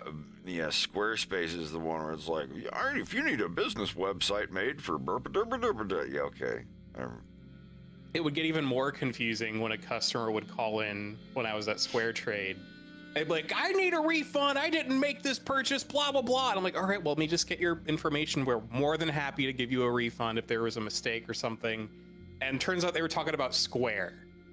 Not you know, like the payment program. The payment program. Like the PayPal thing.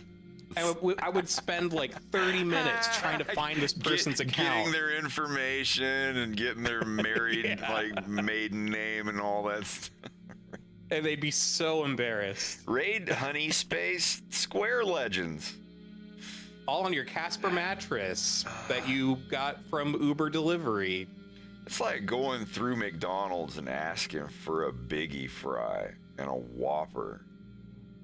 So I want a Whopper with a Biggie Fry.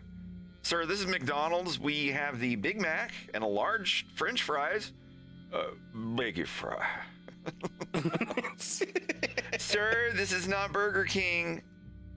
Someone's like, that's actually from Wendy's. Well, this is not Wendy's either. And it just, Biggie Fry.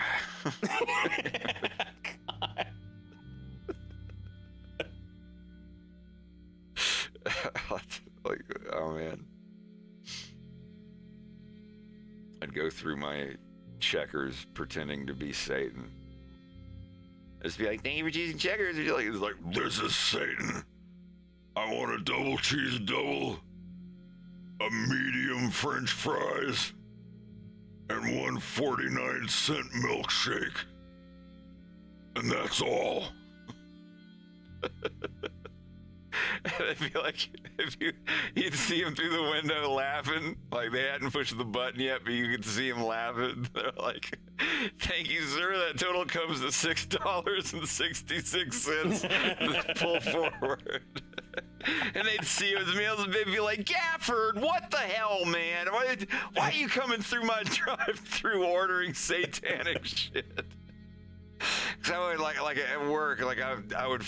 Anytime that somebody got an order that cost $6.66, I would write down on a little piece of paper exactly what the order was, and then I would come through like later that night at a Checkers, and I'd go, "This is Satan," and I would just like, and it would come up as $6.66.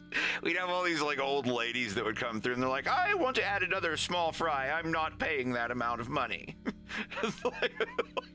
Most of the time, if it was like a little old lady that got an order that was $6.66, they would add something at the window so they wouldn't actually pay that amount. So they wouldn't have to go to confession. Yeah. Oh, man. Streets do that. It'll go 662, 664, 668, 670. You know, they skip that. Neighbor of the beast.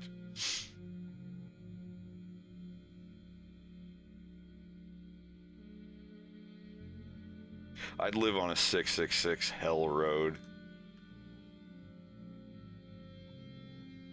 There's actually a house on High Street that's 420, so there is a house with someone that lives on 420 High Street. There's a low street.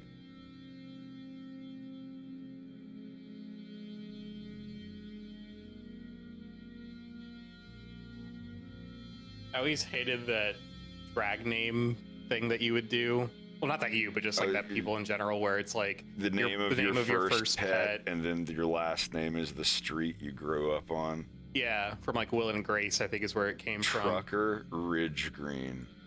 That's so good. See, mine would have just been Danka County Road, which just isn't anything. Danka County. Danka County's good, actually. Yeah, just remove the road. Okay. Yeah. I take it back. It's Ridge Green Drive, so just be, yeah.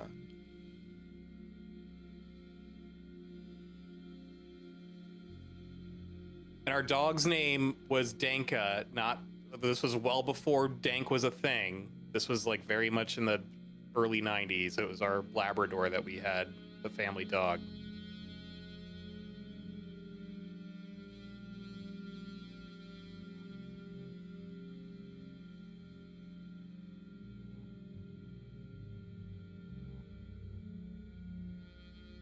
Hatches Cottonwood.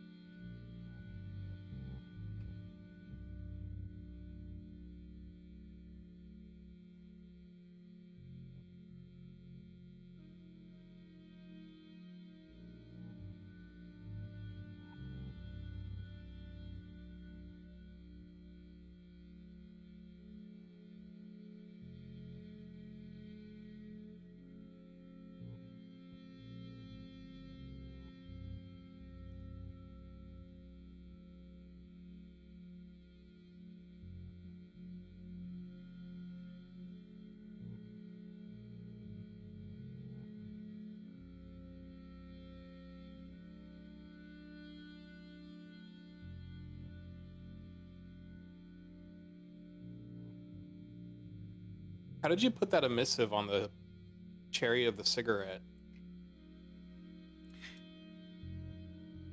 What do you mean, the grease pencil? Is that just the layer effect? You have a layer, like that glow that's on it now is a glow effect. That's just the glow effect? Oh, so it is. Okay. It just looked different in the render. I have it really set low so it softens the characters. This is what it looks like without it. Yeah. It's kind of bland, but this kind of softens it up a little bit, makes it look cool. Okay. One of the secret herbs and spices in the recipe. There's like the outer rim. It's just a blurred black rim light. It's set to multiply and just very slight. It gives the outer edges of the characters that little extra bit. I don't know.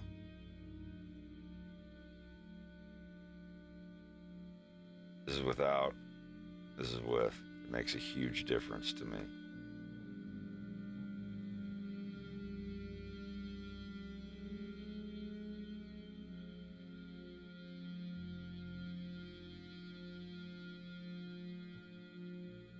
Yeah, this thing, see, it's just a rim light effect set to black. And just with no offset, it's just in the middle. So you're really only seeing the bleed of the blur effect down here. So if you didn't have it set to anything, it wouldn't show up.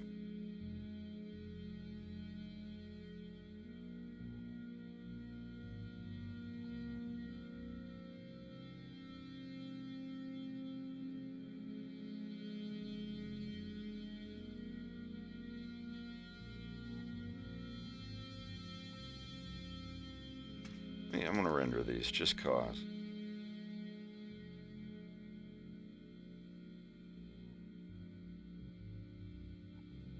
Always around when a rim job joke can be made.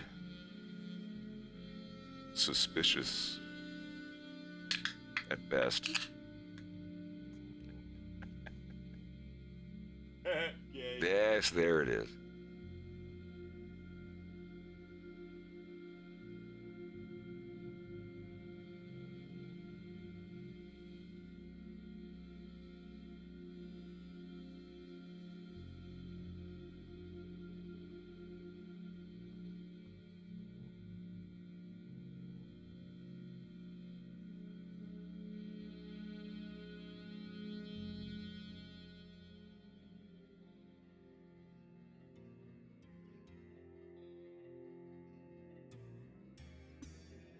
Well, I'm rendering it at quarter size at 25%. Never really done that before. But man, I hope the new computer I get can render a lot faster than this one. I'd be going from a 3070 to a 4090, so who's to say?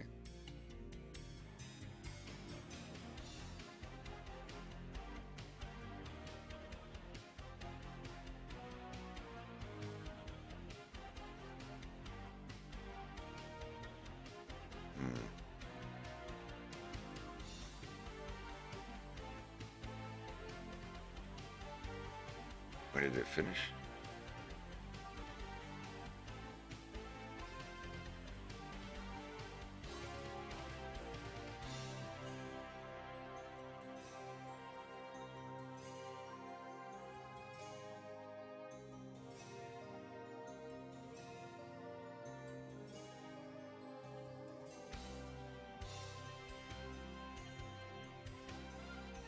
What?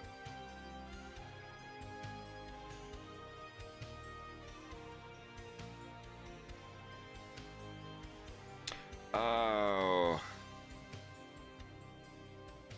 Aren't I a dummy? Yeah, let me try this again.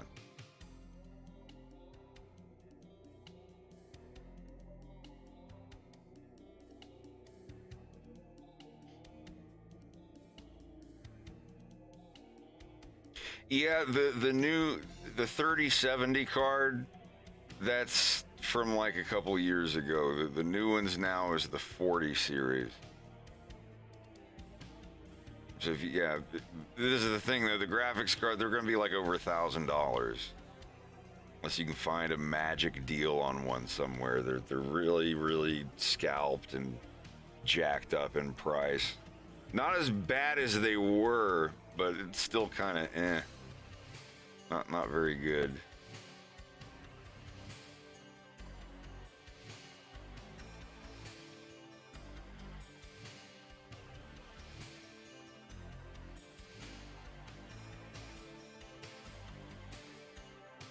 Well, I will totally get a 4090 even if I have to spend extra money on it, because that's my work computer. It's what I'm going to use for the next 3 or 4 years.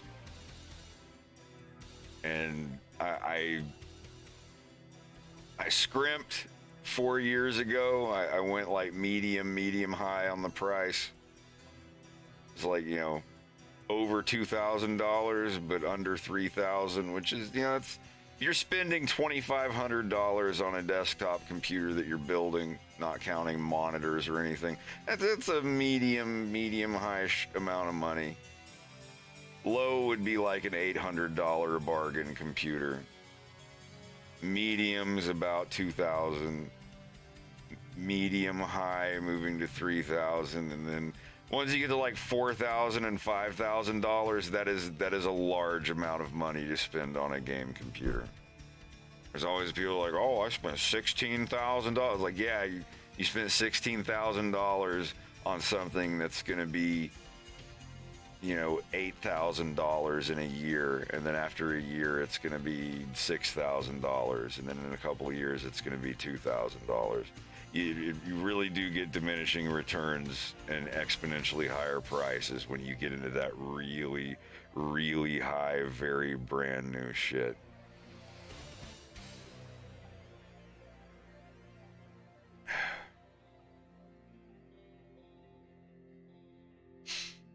I don't know. I think a $16,000 computer will last you like 8 years instead of 5 years. I don't know.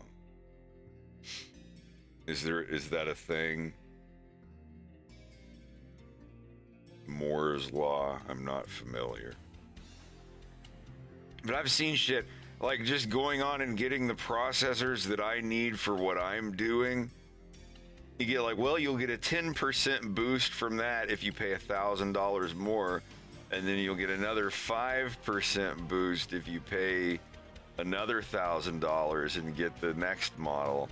And you'll get it if you pay $2,000 more on top of that, you'll get another 5%. And it's just like, no, I'm good.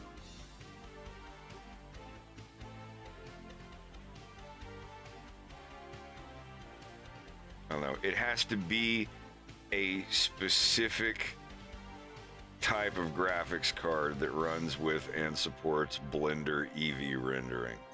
Everything I do is in Eevee.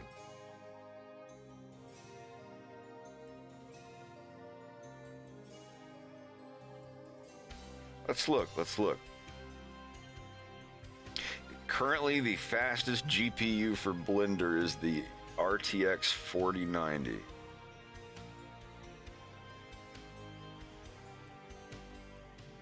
According to first Google answer.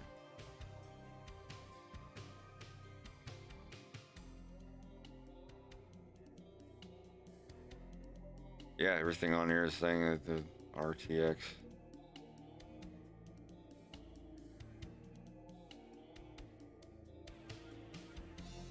Go with what I know. Now for CAD stuff, for AutoCAD and that use those specialized 3D cards, I know nothing about that shit. Some of those graphics cards are like $20,000 and they do a very specific thing. That is not what I'm talking about. I'm talking about for a Blender machine. Especially with like the Threadripper processors and stuff. I need single core speed more than I need number of cores, because I don't do cycles. Everything I do is in Eevee, 100% Eevee. If I had scenes and stuff that I used cycles for, then I'd be worrying about multi-core GPU or CPU multi-core stuff.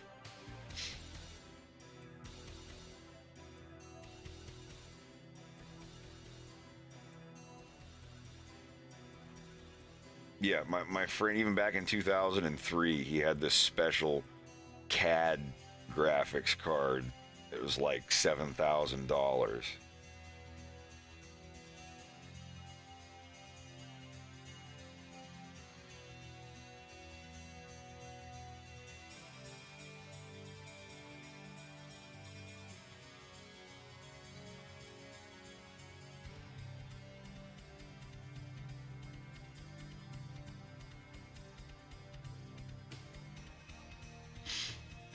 What is an NVIDIA 5000?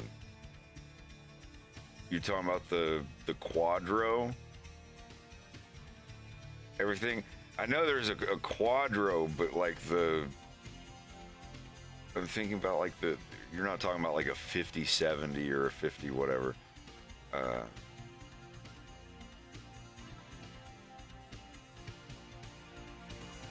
How much is a Quadro though? I'm interested, but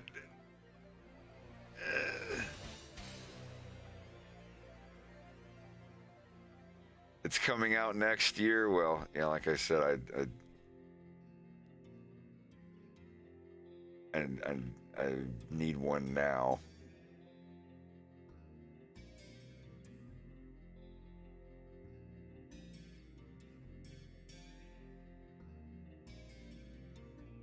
Could be a couple different things.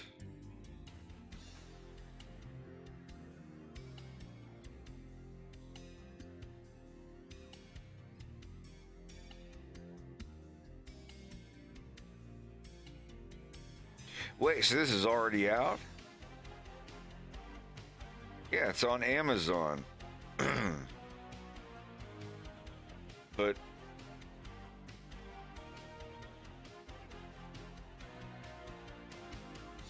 I don't know how it works with Eevee, though.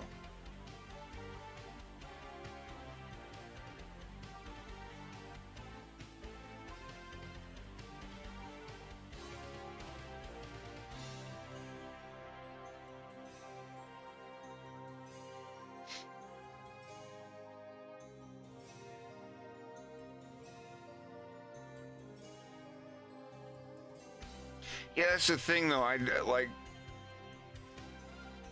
don't really use that much of my graphics card. Like, I'm sure if you run it at full capacity non-stop, like, yeah, your electric bill is going to be high, but I don't play video games that often. I don't know. Our electric bill is equalized.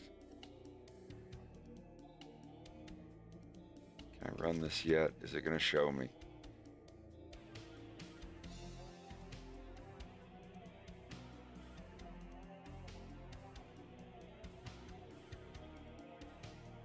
Okay, I don't have all the bodies animated.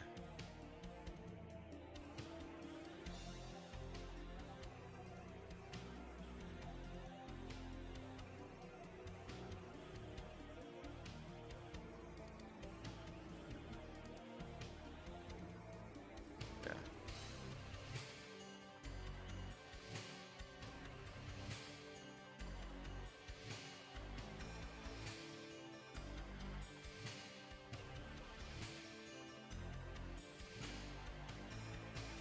That's looking pretty good.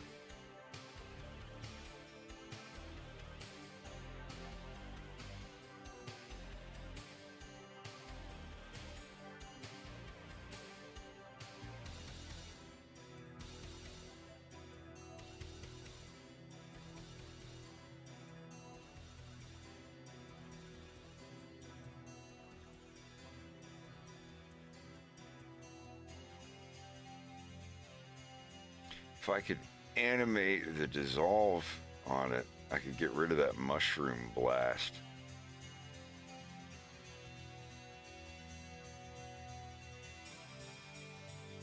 I could figure it out. That's my first attempt at doing the smoke. I think it looks fine.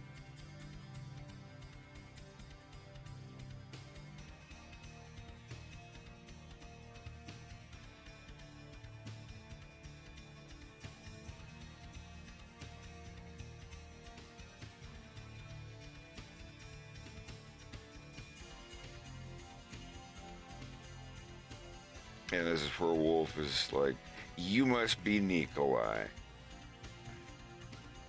Lunchki, give. Actually, his English is going to be very good. He's the smarty pants lizard of the group. He's going to be the one who translates.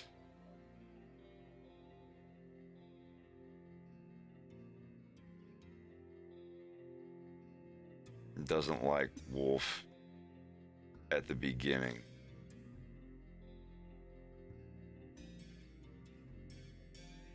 Blows cigarette smoke in his face, and then when he pulls out his piece of paper and tries speaking in Polish to Janusz, and all of Janusz's guards and guys are like kind of snickering and laughing, and this guy will be like, shut up, let him keep going. It's like just kind of a little turnaround, just like, oh hey, he's got a little bit of respect.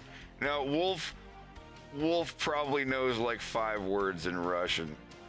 Same with Polish, because all these dudes speak Polish. So he's taking the time to sit down and learn how to pronounce stuff. I think that'll be pretty neat.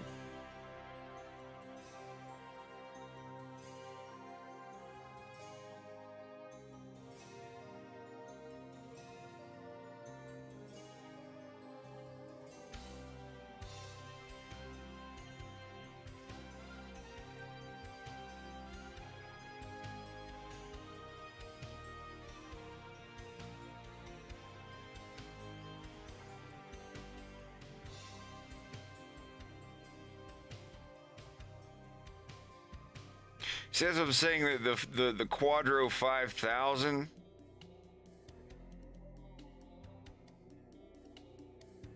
it's good for CAD. The Quadro, the 5000 Quadro that's out now, I don't think that's a card that will run Blender fast.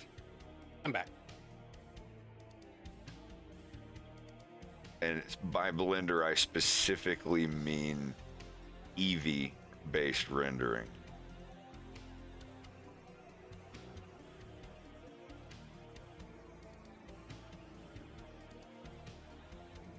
I don't know.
Даже если она будет стоить $2000.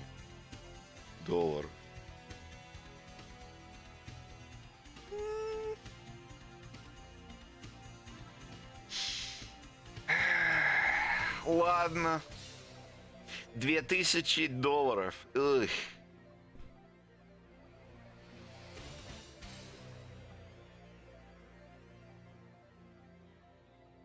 Все равно я еще буду.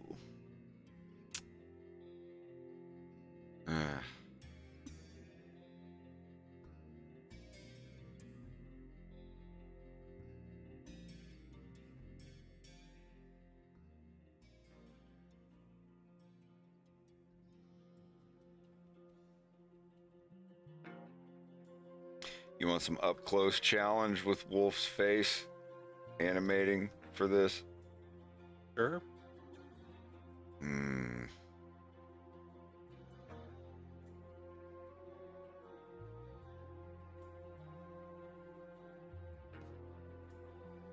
I know everything we've been animating, everyone's really far away, and so it's just been like these like half-assed. Not like half-assed. I would say like 3/4 No, assed. half detail. Yeah. Like when they're far away, you don't have to worry about that as much, and it's a good start. I know you're not half-assed. I know what you mean. 7/13.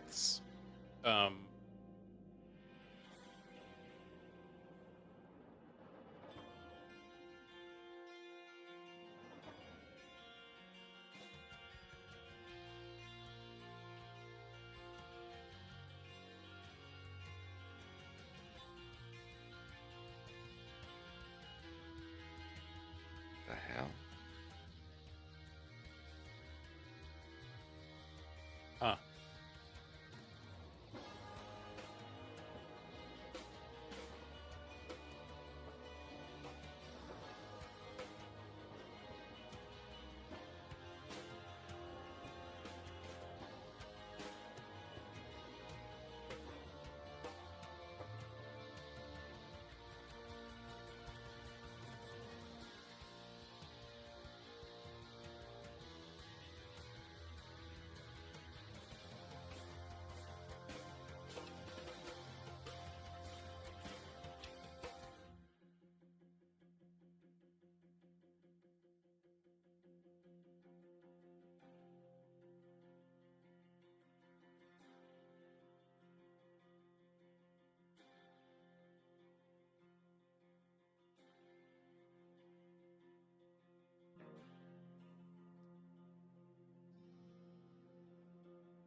going to go ahead and call it here.